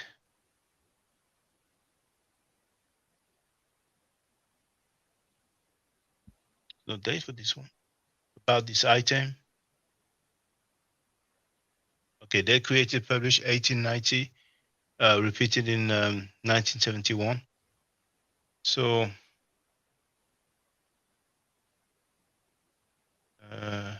slave coffer passing the capital. There it is. So you see here at the table, and we do see the slaves. You see that one? She's serving. If it's a woman. So yeah, you could see the slaves, But there's many, there's many different paintings, stuff like that. But anyway, feel free to you're about to say something. Oh no, I wasn't. I was looking at what you were showing. Okay. But Yeah, there are many, people can go previous pages. I expect they have a few. Oh, they don't have next pages. Well, there's another website, and I've used pictures from that website with here, but I had different. I don't have the links that I had, before, because this is about corporal punishments here, but you have different type of pictures. No, this one's not about. Well, no, it's more about the slave capture. But anyway. Well, okay. That was a good one. I'm working tomorrow morning. So, well, I think, at this point, people can believe what they want, but it's safe to say that, the 700-year rule surely didn't bring us any depiction of these black Moorish rulers, man. So, if people want to keep on believing it, it's fine. But I'm like, man, we have to stop with people can have myth, but, to present myth as fact, those Moorish people, they've done that for 100 years, starting in 1913, if I'm not mistaken. So it's been 110 years, actually, and we need to come to terms with that, But, hey, I'm pushing for the facts, what I'm saying? So I will keep on doing my thing. But I appreciate here, I love the dialogue. It's all respectful. It's beautiful. Some people are old enough to be our grandfathers, but for some strange reason, they will come and, be kind of disrespectful. But, hey, we're going to change the world, man. We can only try. So I'm going to make my closing remarks, and I want to thank you all for being there. Thank you to Real. Thank you, Brother Afimi. Thank you, Brother V. Bennett. Stay safe, stay healthy, and thank you to everybody in the chat. Stay safe. Yes, peace.